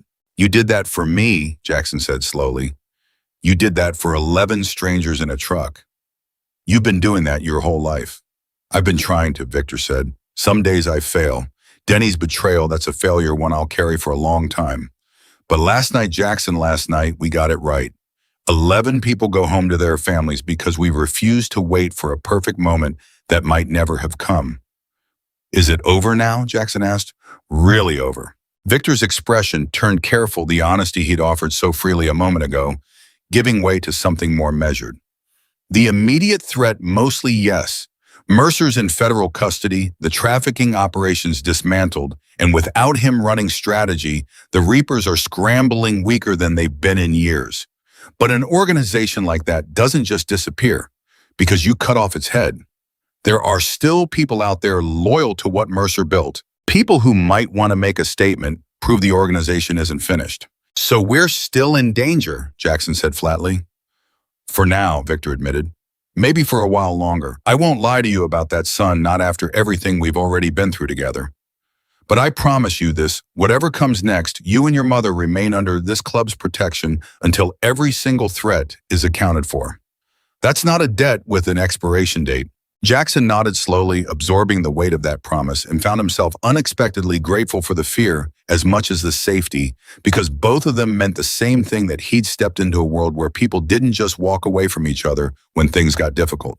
The door opened and Scarlett walked in carrying a small bouquet of flowers that looked slightly wilted from the Phoenix heat, and her face broke into a real smile at the sight of her father sitting up, alert, clearly on the mend. You're supposed to be resting, she said, setting the flowers on the table beside the bed. Not interrogating Jackson about family history. I wasn't interrogating him, Victor said, mock offended. We were having a conversation. Uh-huh, Scarlett said, settling onto the edge of the bed with the easy familiarity of a daughter who'd spent years learning to read her father's moods. Well, the doctor says if you keep your blood pressure stable, you can go home in 2 days. So maybe stop having conversations that make your heart rate spike. Since when do you monitor my heart rate? Since you got shot protecting 11 strangers and scared me half to death. Scarlett said, some of the earlier terror flickering back through her voice despite the lighter tone. I'm allowed to worry, Dad.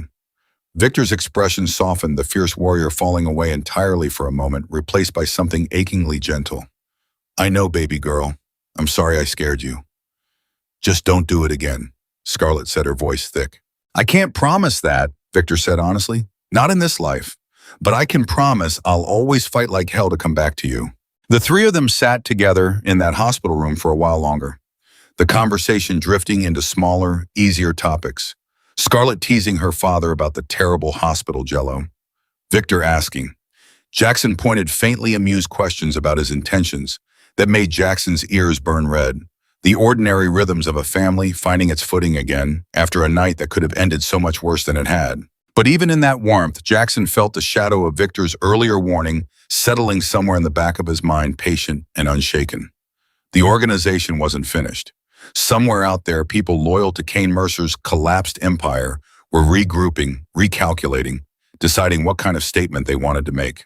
And Jackson understood with a clarity that had nothing to do with fear and everything to do with the strange, unexpected sense of purpose that had grown in him over the last 3 weeks, that whatever came next, he wasn't going to be the same quiet, invisible kid who'd once hidden behind a diner counter, hoping nobody would notice him.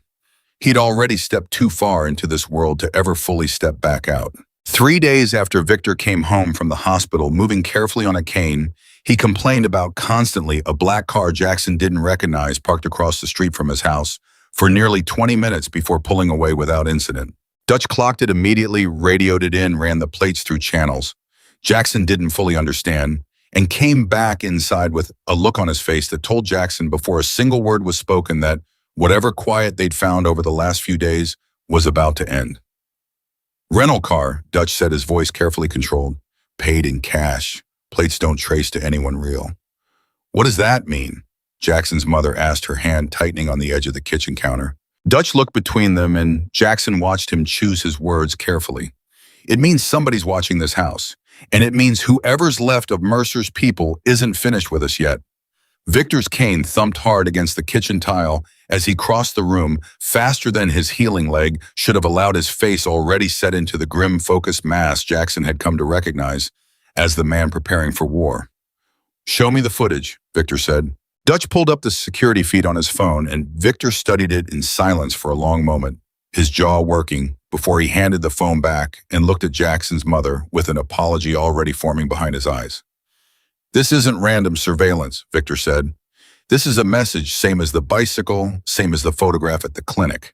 They want us to know they're still out there, still watching, even with Mercer behind bars. Who's leading them now? Jackson's mother asked, her voice tight with barely controlled fear. If Mercer's in custody, who's giving these orders? That, Victor said, is exactly what I intend to find out. But I won't lie to either of you. Organizations like the Reapers don't collapse just because you remove one man from the chain of command, even a man as central as Mercer was. There's always someone else waiting to step up, especially someone angry enough about losing 11 bodies of product in a strategist in one night to want to make a point. Jackson felt the old fear crawling back up his spine, the same cold, tight feeling he'd carried in the hospital weeks ago when Victor first explained the shape of the danger he'd stepped into. So this isn't over, it's just changing shape. For now, Victor admitted, but I'm not sitting on my hands waiting for them to make the next move. I've got people working every angle we have, and Kane Mercer, for all his silence about names, has started talking in exchange for a lighter sentence. It's slow, it's frustrating, but it's happening. Scarlett had gone quiet in the corner of the kitchen, arms wrapped around herself, and Jackson watched something harden in her expression. Some old exhaustion resurfacing that he recognized from the earliest days he'd known her. I'm so tired of this, she said quietly. I'm so tired of watching and waiting and wondering if today's the day something happens. I thought after the warehouse, after they got Mercer, that maybe, her voice cracked, that maybe I could just breathe for a while. Victor crossed to her, cane and all, and pulled her into a careful hug, mindful of his leg. I know, baby girl, I know. And I promise you I am not going to rest until you get to breathe. Truly breathe without looking over your shoulder every second of every day. How? Scarlett asked, pulling back to look at him. How do you end something like this? It just keeps growing, new heads every time you cut one off. Victor didn't have an immediate answer for that, and the silence that followed felt heavier than anything Jackson had witnessed since the night of the warehouse raid. The black car returned 2 nights later this time, parking closer this time, staying nearly 40 minutes before pulling away, and by the third appearance, Victor had stopped calling it surveillance and started calling it what it actually was. They're testing our response time, Victor said, standing at Jackson's living room window, with the blinds cracked just enough to watch the empty street where the car had been. Seeing how fast we notice how fast we react, mapping out our patrol patterns. This isn't a warning anymore. This is reconnaissance for something bigger. Bigger like what? Jackson asked, though some sick part of him already suspected the answer. Bigger like they're planning to hit this house directly, Victor said, and the bluntness of it landed like a physical blow. I'm not going to sugarcoat it, Jackson. Not after everything you and your mother have already survived because of decisions I made. You deserve the truth, even when it's ugly. Jackson's mother had gone pale, one hand pressed flat against her chest like she could physically hold her racing heart in place. What do we do? You don't stay here, Victor said firmly. Not tonight. I've got a property outside the city, secure defensible, staffed around the clock. I want both of you there by morning, and I want it non-negotiable. My treatments, Jackson's mother started. My appointments. Will be handled, Victor said, gentler now, but no less firm.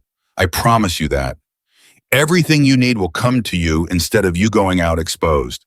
This is not a request, ma'am. This is me refusing to bury another person I could have protected. Something in the way he said it, the raw, specific weight of another person, made Jackson think back to the story Victor had told him in the hospital about his brother Danny, about the promise made at a funeral 30 years ago. This wasn't abstract protocol to Victor. This was a debt paid forward against an old grief that had never fully healed. Okay, Jackson's mother said quietly. Okay, we'll go. The property Victor moved them to sat 20 minutes outside the city, tucked behind a long gravel drive, in a tree line that gave it a kind of isolation Jackson had never experienced in his life. No neighbors close enough to hear anything. No streetlights, just wide, dark sky and the low murmur of men on rotating patrol shifts around the perimeter. Scarlett was already there when they arrived, curled on a couch in the main house with her sketchbook open on her lap. Though Jackson noticed she wasn't drawing exit routes this time, just aimless lines, circles, the nervous doodling of someone trying to keep her hands busy so her mind wouldn't spiral.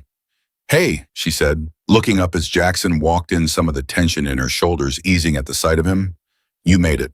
Guess we're roommates now, Jackson said, trying for lightness, even though his chest still felt tight with the abrupt uprooting of everything familiar. Temporary roommates, Scarlett said. At least I hope temporary. I hope none of this is permanent. Jackson sat down beside her, close enough that their shoulders touched, and for a while they just sat in the quiet together.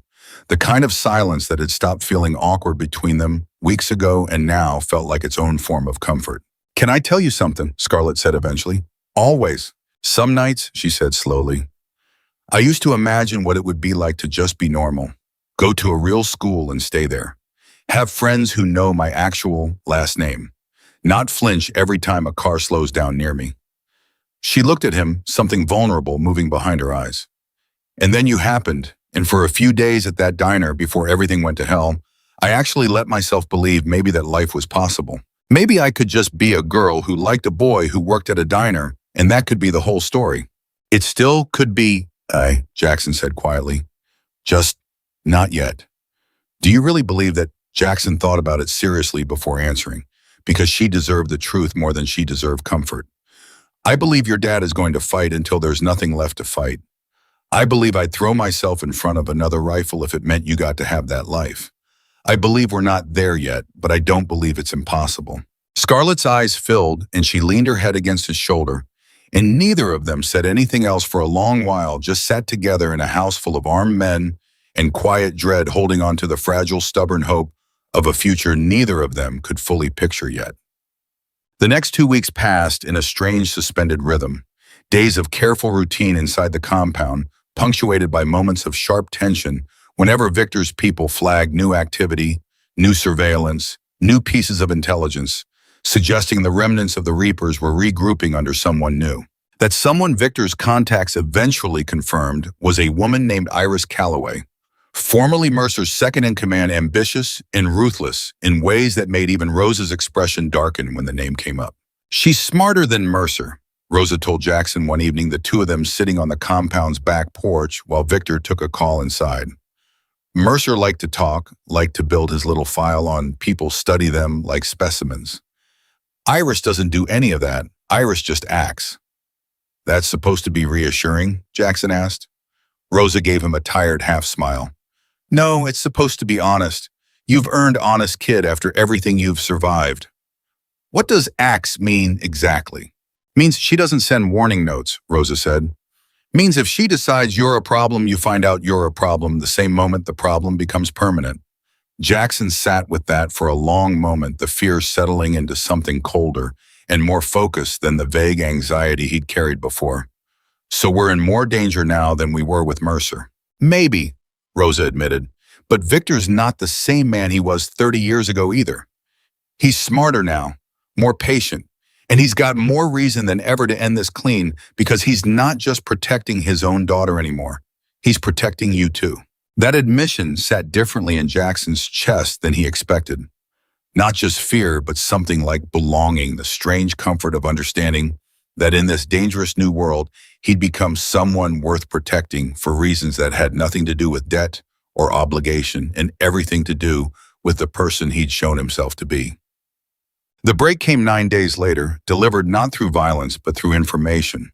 One of Victor's federal contacts working through Kane Mercer's continued cooperation uncovered the location of a secondary Reapers facility smaller than the warehouse they'd raided, but critical to Iris Calloway's efforts to rebuild the organization's financial infrastructure.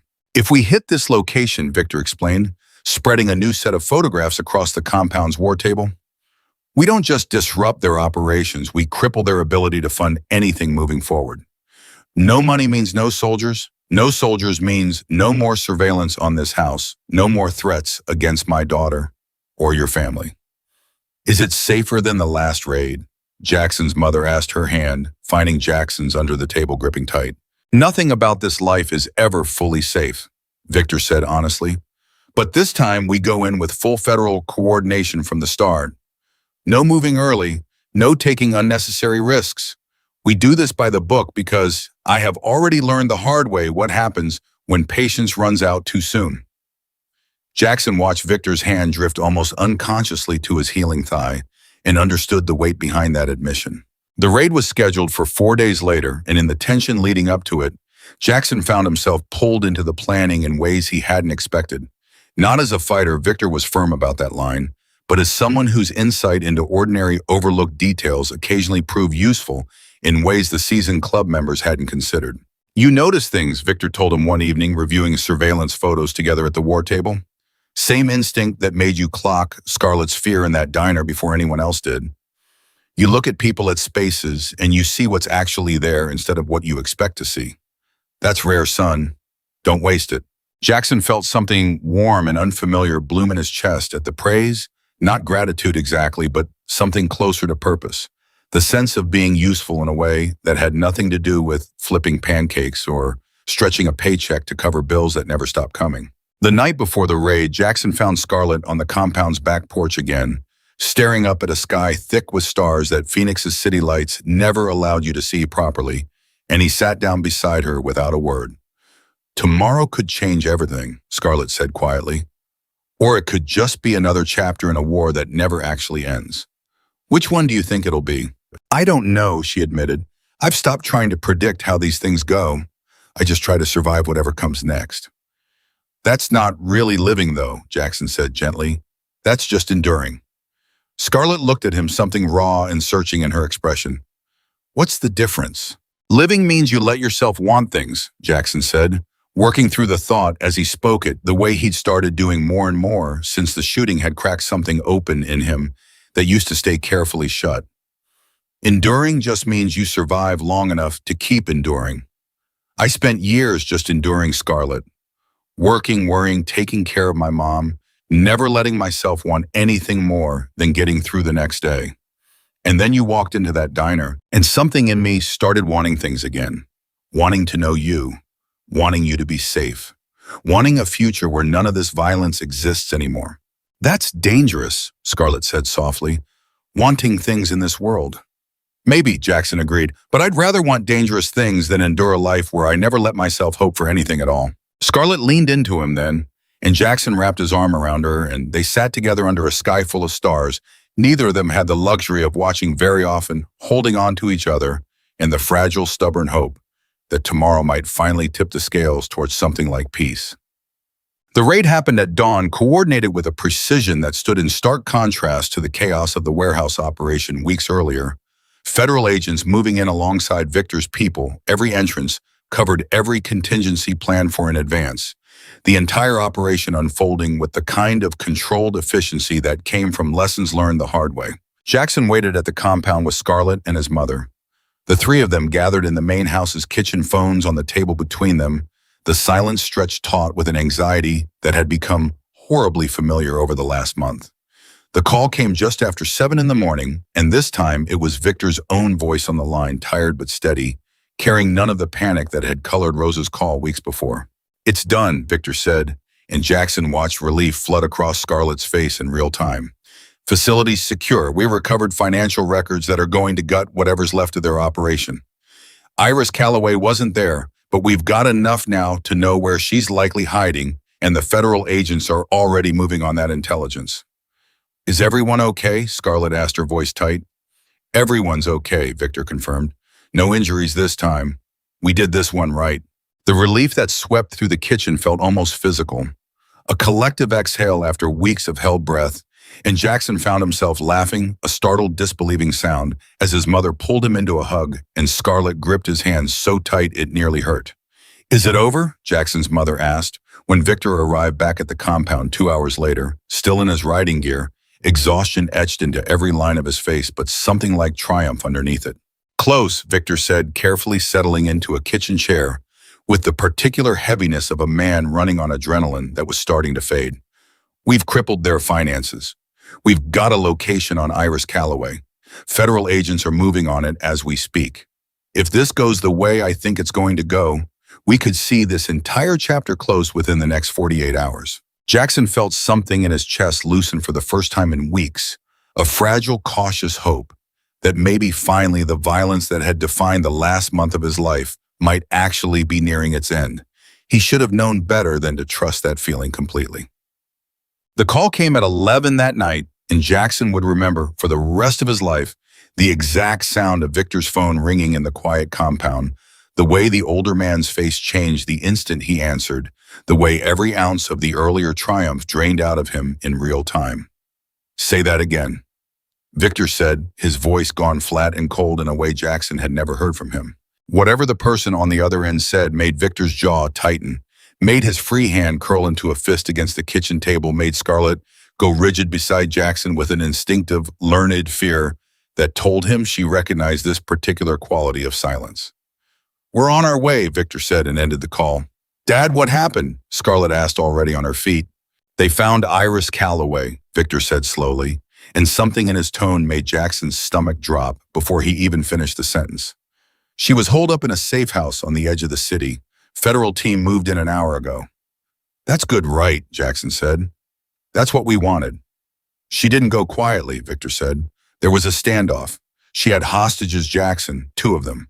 The room went very still. "Who?" Scarlett asked, her voice barely a whisper, some old fear surfacing behind her eyes that told Jackson she was already bracing for an answer she didn't want to hear. Victor's face was carved from stone. "Denny Marsh was one of them." "Denny," Jackson said, confused. "I thought he was in federal custody." "He was released on bond 3 days ago," Victor said grimly. "Cooperating fully with prosecutors, low flight risk, no priors outside this. He went to visit his sister across town tonight, and somehow Calloway's people found him there and grabbed him, probably as leverage, probably trying to use him as a bargaining chip before the whole standoff even started." "Who's the other hostage?" Jackson asked, though something cold and certain had already started forming in his gut before Victor even answered. Victor's eyes met Jackson's, and the weight in them told Jackson the answer before the words came. "Kane Mercer," Victor said, "being transported for a court appearance tomorrow morning. Calloway's people intercepted the transport vehicle. She's not trying to save him out of loyalty, Jackson. She's trying to silence him before he can testify against the rest of the organization. She'd kill her own former boss." Jackson said, the horror of it settling slow and heavy. "She'd kill anyone who threatens what's left of her power." Victor said, already moving toward the door, grabbing his jacket from where it hung by the entrance despite his still healing leg. "I need to be there." "Dad, no," Scarlett said, grabbing his arm. "You just got shot 3 weeks ago. You can't." "I have to," Victor said, and there was something in his voice, some old unbreakable resolve that told Jackson arguing wouldn't change anything. "This is the end of it, Scarlett. One way or another, tonight decides whether this ends or whether it drags on for months more. I have to be there. Chayo. The standoff location was a squat, isolated building on the industrial fringe of Phoenix, surrounded by a perimeter of federal vehicles and Victor's own people, red and blue lights strobing silently against the dark warehouse walls. And Victor arrived to find the situation exactly as tense as he'd feared. Iris Calloway, barricaded inside with two hostages negotiators working the phone snipers positioned on the surrounding rooftops, waiting for a clear shot that hadn't yet presented itself. She wants to talk to you specifically. The lead federal negotiator told Victor when he arrived, her expression tight with barely controlled frustration. Says she'll only negotiate with Victor Hayes directly. Why me? Victor asked, though some old weary part of him already suspected the answer. She says you're the one who took everything from her, the negotiator said. Mercer, the trafficking operation, the finances. She wants you to understand exactly what that cost her before this ends. Victor's jaw tightened, but he nodded. Get me a line. The phone conversation that followed lasted 11 minutes, and Victor would later describe it to Jackson as the longest 11 minutes of his life. Iris Calloway's voice on the other end, sharp and controlled, laced with a fury that had clearly been building for weeks, threatening negotiating, buying time for reasons Victor couldn't fully parse, until the negotiator's face suddenly went pale, listening to something coming through her own earpiece. She's stalling, the negotiator said urgently, covering her phone's mouthpiece. Movement on the west side of the building. We think she's got an exit plan. We think this whole call is just cover for an escape attempt. Victor's mind raced through the layout Rosa had described earlier, the building's structure, the positions of his own people, and something clicked into place with the sharp, sudden clarity that had kept him alive through 3 decades of dangerous decisions. West Side has a loading dock, Victor said, same as the warehouse. She's going to try to move the hostages as cover, use the confusion to slip out during the transfer. We can't move without confirmation, the negotiator said. If we're wrong, if you're right and you wait too long, both hostages are dead the second she realizes her escape route's cut off, Victor said. I know this woman's kind. I've spent 30 years dealing with the people like her. She doesn't leave loose ends. If her exit fails, she kills them both, rather than let them testify against whatever's left of her operation. The negotiator's face hardened with decision. I need authorization for a tactical response. Then get it, Victor said. Fast. The authorization came 4 minutes later, and the tactical response that followed happened with a speed and precision that left Victor watching from behind a federal vehicle, his heart pounding harder than it had during the warehouse raid weeks earlier, harder than it had even in the moment his own leg had taken a bullet. Flash bangs, shouted commands, the controlled chaos of a coordinated breach, and then, after a stretch of silence that felt endless, the radio crackled with words that made Victor's knees nearly buckle with relief. Hostages secure. Repeat, both hostages secure and uninjured. Suspect in custody. Victor closed his eyes for a long moment, exhaling a breath he felt like he'd been holding since the phone call weeks ago that first told him someone had shot up a diner where his daughter sat eating toast. It was finally actually over. Jackson learned the full details the next morning, sitting at the compound's kitchen table, while Victor recounted the standoff with the exhausted, matter-of-fact tone of a man still processing how close everything had come to going wrong. Iris Calloway's in federal custody, Victor said, wrapping both hands around a mug of coffee he hadn't touched in several minutes. Denny's safe, shaken but safe. Mercer's safe too, which honestly surprised me more than anything else that happened last night. Man's going to testify against the entire remaining structure of the organization, which means whatever's left of the Reapers is about to collapse entirely. So it's really done, Tom, Jackson said, still not quite letting himself believe it. The Reapers as an organized threat, yes, Victor said. There will still be loose pieces scattered around small-time criminals who used to work under that banner, but the coordinated network, the trafficking operation, the leadership structure, all of it gone, dismantled in less than 6 weeks. Scarlett walked in, then still in pajamas, hair mussed from sleep, and something in her face when she looked at her father told Jackson she'd already heard the news, had probably been awake half the night, waiting for confirmation that it was real. You're really okay? She asked, crossing the kitchen to hug him carefully around his healing leg. I'm really okay, Victor confirmed, pressing a kiss to the top of her head. And so are you, baby girl. It's over. I don't know how to feel that, Scarlett admitted, pulling back something complicated moving across her face. I've been scared for so long, I don't know what it feels like to not be scared anymore. You'll learn, Victor said gently. Give it time. Fear like that doesn't disappear overnight, but it fades, I promise you. You get to build a life now, a real one, without looking over your shoulder every single day. Jackson watched the two of them together, father and daughter, finally exhaling after years of running, and felt something warm and hopeful bloom in his own chest despite the exhaustion and lingering fear that still lives somewhere in his body. But even as relief settled over the kitchen, Victor's phone buzzed against the table, and something in the tension of his shoulders as he checked the screen told Jackson that the story wasn't quite finished unfolding yet. What is it? Scarlett asked, watching her father's face carefully. Federal prosecutors want to move fast on this, Victor said slowly, reading through the message. They're asking if I'd be willing to bring Mercer in personally for a final debrief before his testimony.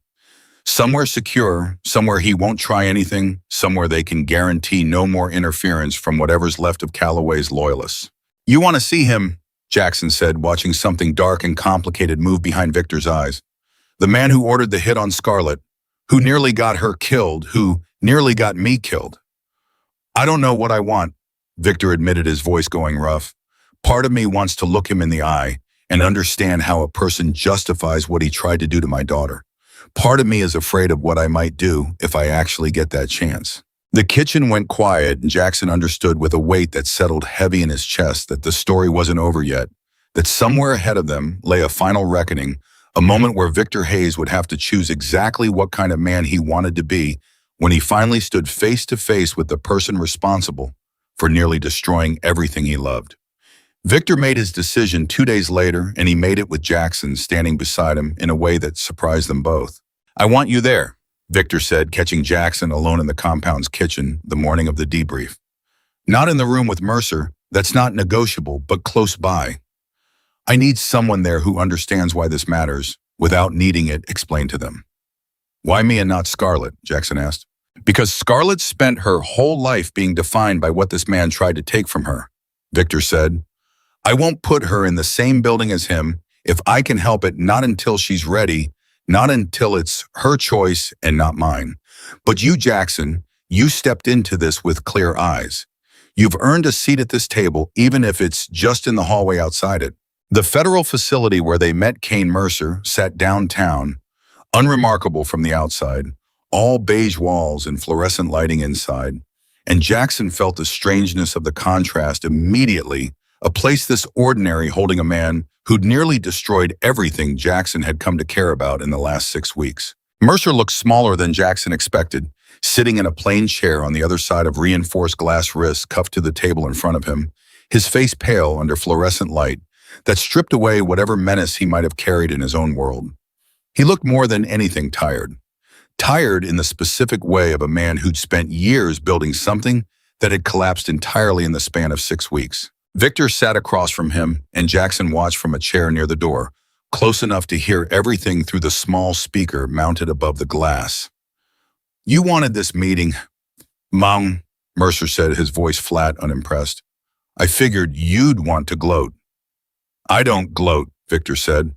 I wanted to look at the man who put a rifle through a diner window, aimed at a 17-year-old girl eating breakfast. Something flickered behind Mercer's eyes, not quite guilt, but something adjacent to it.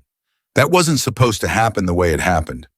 Explain that to me, Victor said, his voice dangerously even. Explain how putting a bullet through a diner window was ever supposed to happen any way that wasn't a tragedy. The shooter was supposed to wait until she was alone, Mercer said. Grab her outside quiet, no witnesses, use her as leverage against your operation. He panicked when he saw the boy sitting that close to her. Made a bad call, opened fire when he shouldn't have. A bad call, Victor repeated, his knuckles going white against the table. You're telling me the plan was kidnapping instead of murder, like that's supposed to comfort me. I'm telling you the truth, Mercer said. Whatever good that does either of us now. Jackson felt something twist in his stomach, the casual, businesslike way Mercer discussed what had nearly cost him his life. What had nearly cost Scarlett hers, like it was a logistics problem rather than a human tragedy. Why her? Victor asked. Why my daughter specifically? You had other ways to hurt this operation. Mercer was quiet for a moment, studying Victor with an expression that had shifted into something almost clinical. Because you're a man who doesn't have many weaknesses, Hayes. 30 years in this life, and you've built yourself into someone hard to touch. But everyone has a soft spot. Yours has always been that girl. I studied you for 2 years before I made a move.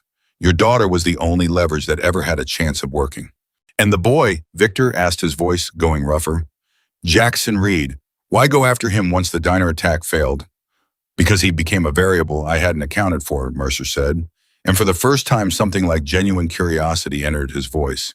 A kid with nothing to gain throws himself in front of gunfire for a stranger, survives 2 rounds, and instead of running from the danger, he stays close to it. That's not normal behavior. I don't like variables I can't predict. Jackson felt a chill move through him, hearing himself discussed like a puzzle piece that had refused to fit the patterns someone else had designed. He's not a variable, Victor said, his voice hardening into something absolute. He's a person, something you clearly stopped being able to see a long time ago. Mercer didn't respond to that, just looked down at his cuffed hands, and Victor sat back in his chair, something settling in his expression that looked to Jackson like the end of a question he'd been carrying since the moment he first learned Mercer's name. I could have made this a lot worse for you, Victor said finally. The men I run with, some of them wanted to handle this the old way, outside the law, permanent and quiet. I chose not to let them. You're going to answer for what you did in a courtroom in front of federal prosecutors with every victim you trafficked given a voice to speak against you. That's not mercy, Mercer. That's justice done right, the way it should have been done a long time ago. Why not the old way? Mercer asked, something almost curious in his voice. You had every reason, every right in your world.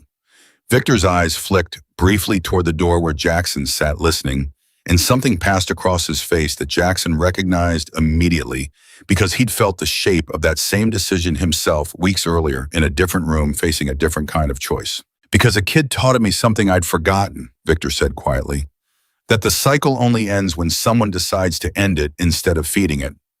I've spent 30 years telling myself violence was the only language men like you understood. Turns out I was wrong.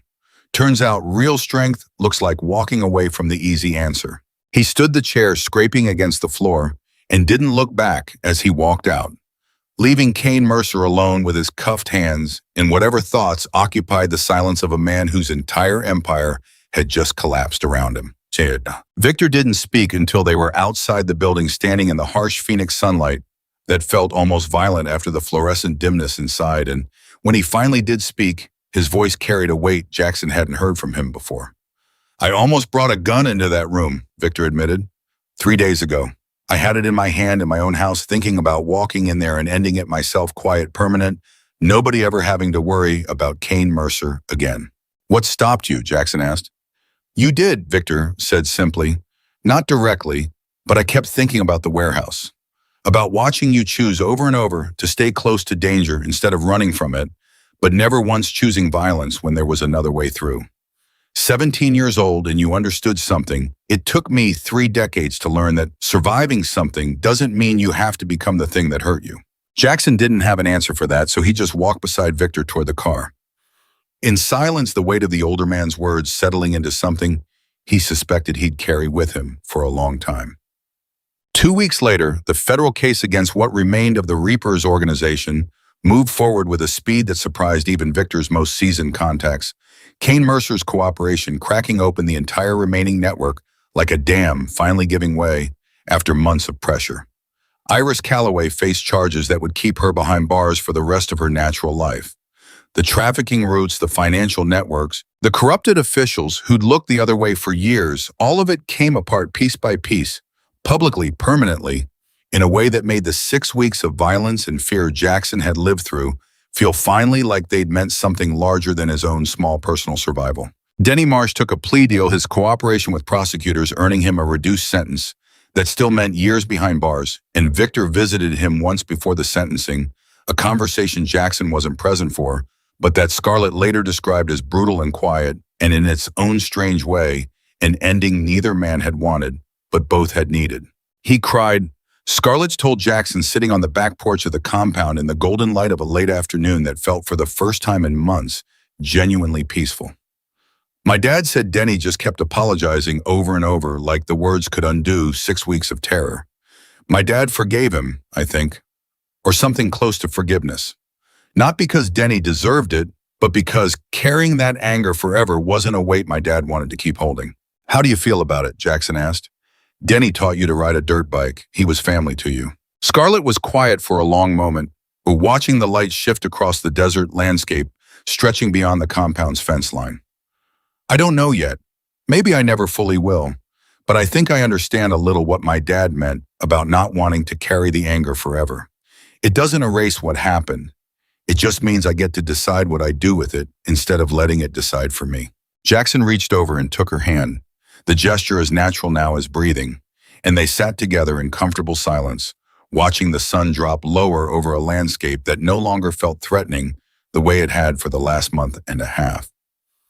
Jackson's mother finished her chemotherapy cycle 3 weeks later, the scan results coming back with news that made her cry with relief in the waiting room, clutching Jackson's hand so tight it nearly hurt.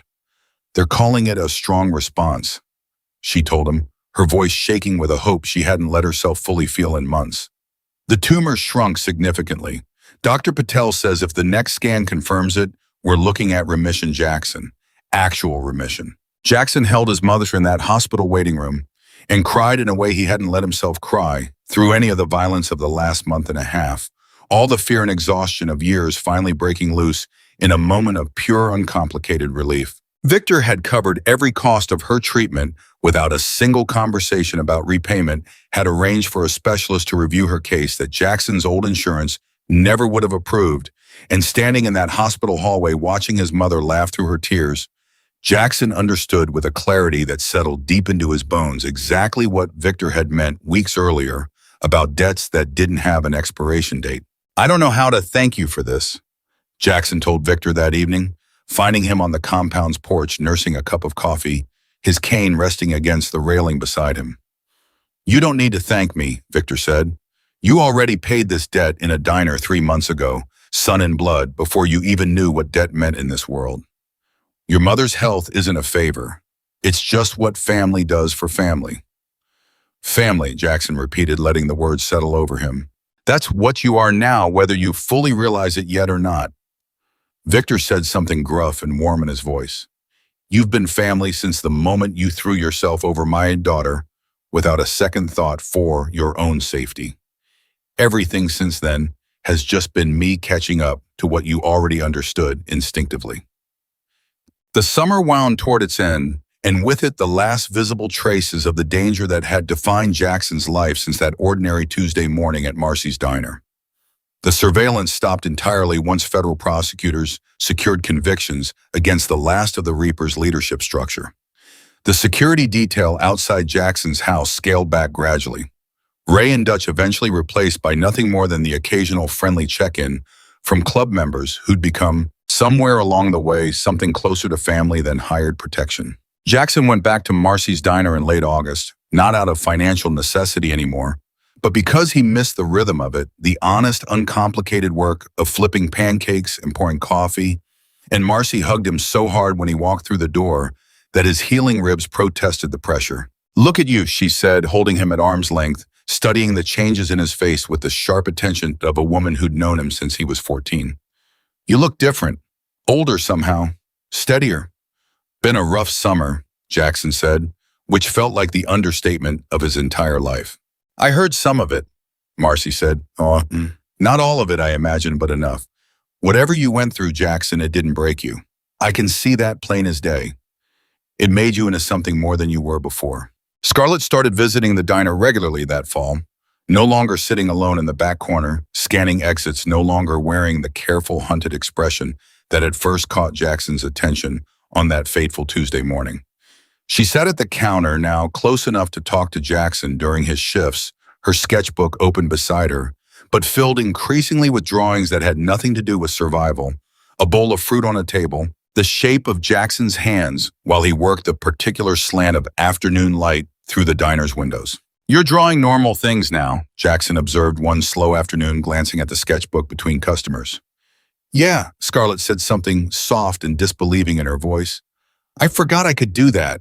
Draw things just because they're beautiful, not because I needed to memorize an exit route. How does that feel?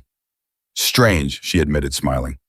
Good strange, like learning how to breathe all over again after holding my breath for years.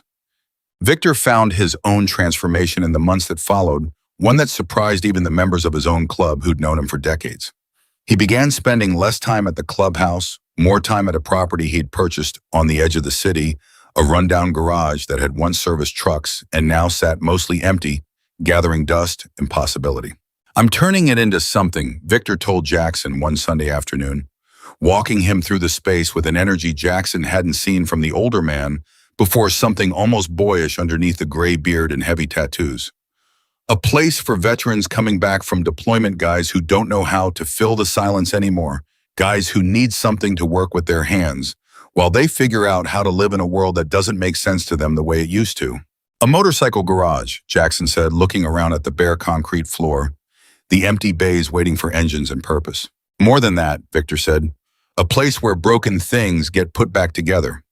Bikes, sure, but also the men doing the work.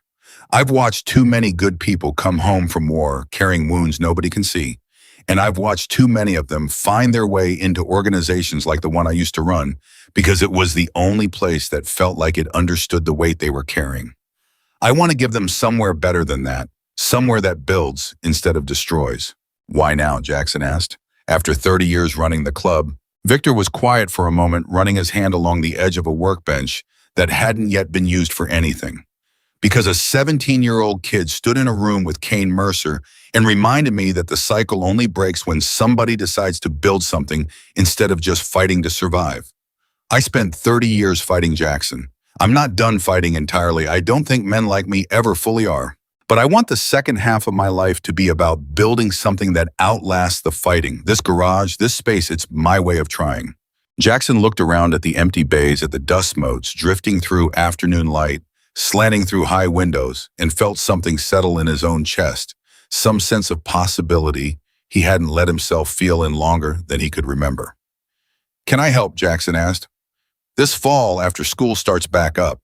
Weekends, maybe. I don't know anything about motorcycles, but I could learn. Victor's face broke into a genuine smile, the first truly unguarded one Jackson had seen from him. Son, I would be honored to teach you. Yeah. The garage opened in October, modest at first, just 4 veterans and a handful of half-restored bikes, but it grew steadily through word of mouth, through the careful, patient work of men who understood that healing didn't happen on anyone's schedule but its own.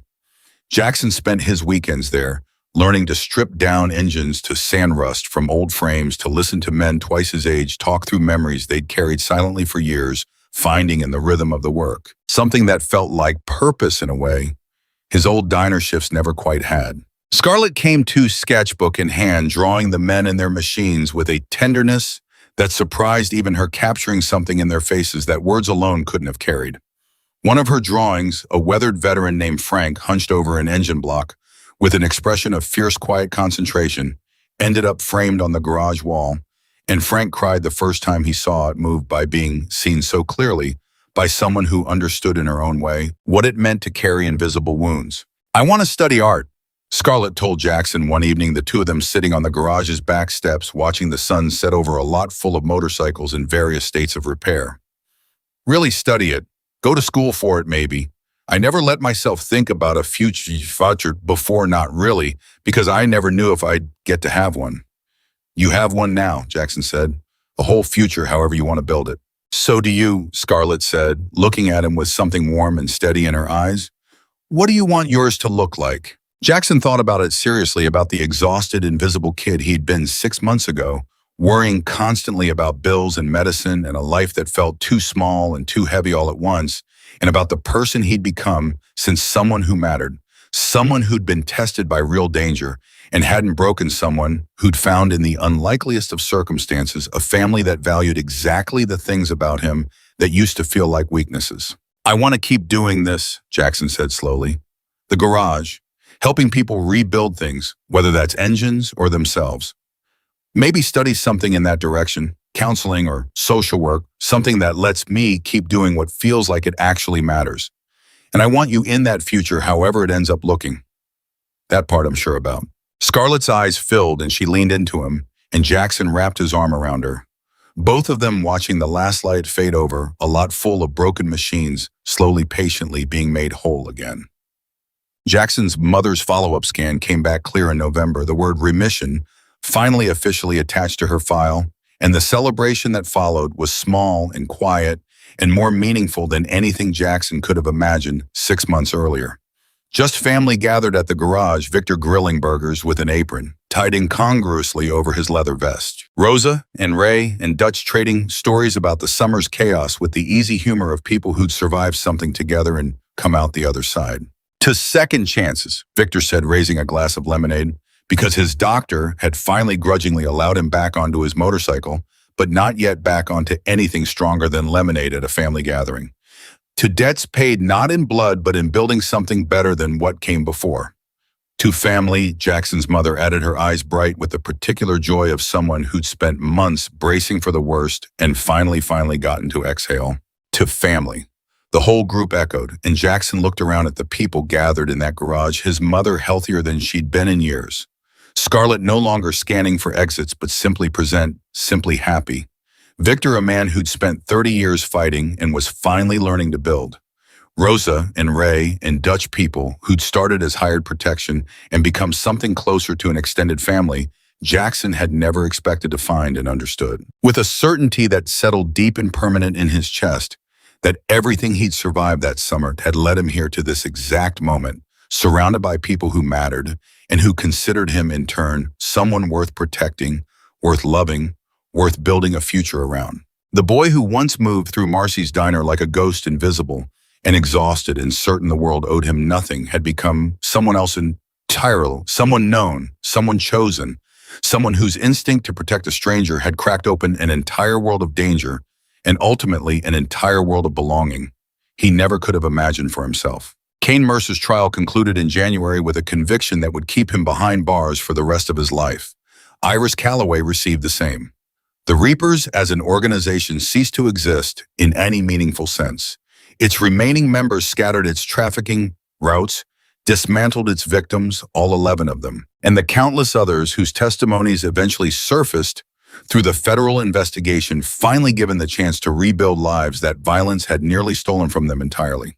Jackson stood in that garage on a cold January evening, watching Victor teach a nervous new veteran how to properly time an engine, watching Scarlett sketch the whole scene with a smile that never used to exist on her face before that Tuesday morning at the diner, watching his mother laugh freely with Rosa over coffee, healthy and alive, and no longer counting down days with fear instead of hope. He thought about the boy he'd been 6 months earlier, quiet, exhausted, responsible for a world that felt too heavy to carry alone, and understood that he would never fully be that boy again. Not because the danger had changed him into someone hard or cold, but because love and purpose and family had changed him into someone whole. Debt, Victor had told him once, was never just about repayment. It was about transformation. Jackson understood that now, standing in a garage full of broken machines, slowly being made new again, surrounded by broken people, slowly finding their way back to themselves.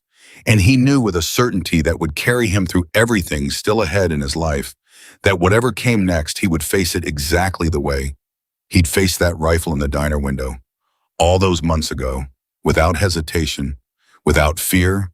That mattered more than love. Ready to protect the people who'd become his whole world. The boy who once had nothing but survival had become the person others relied on to find meaning again, and that more than any danger survived or any war won was the truest victory of all.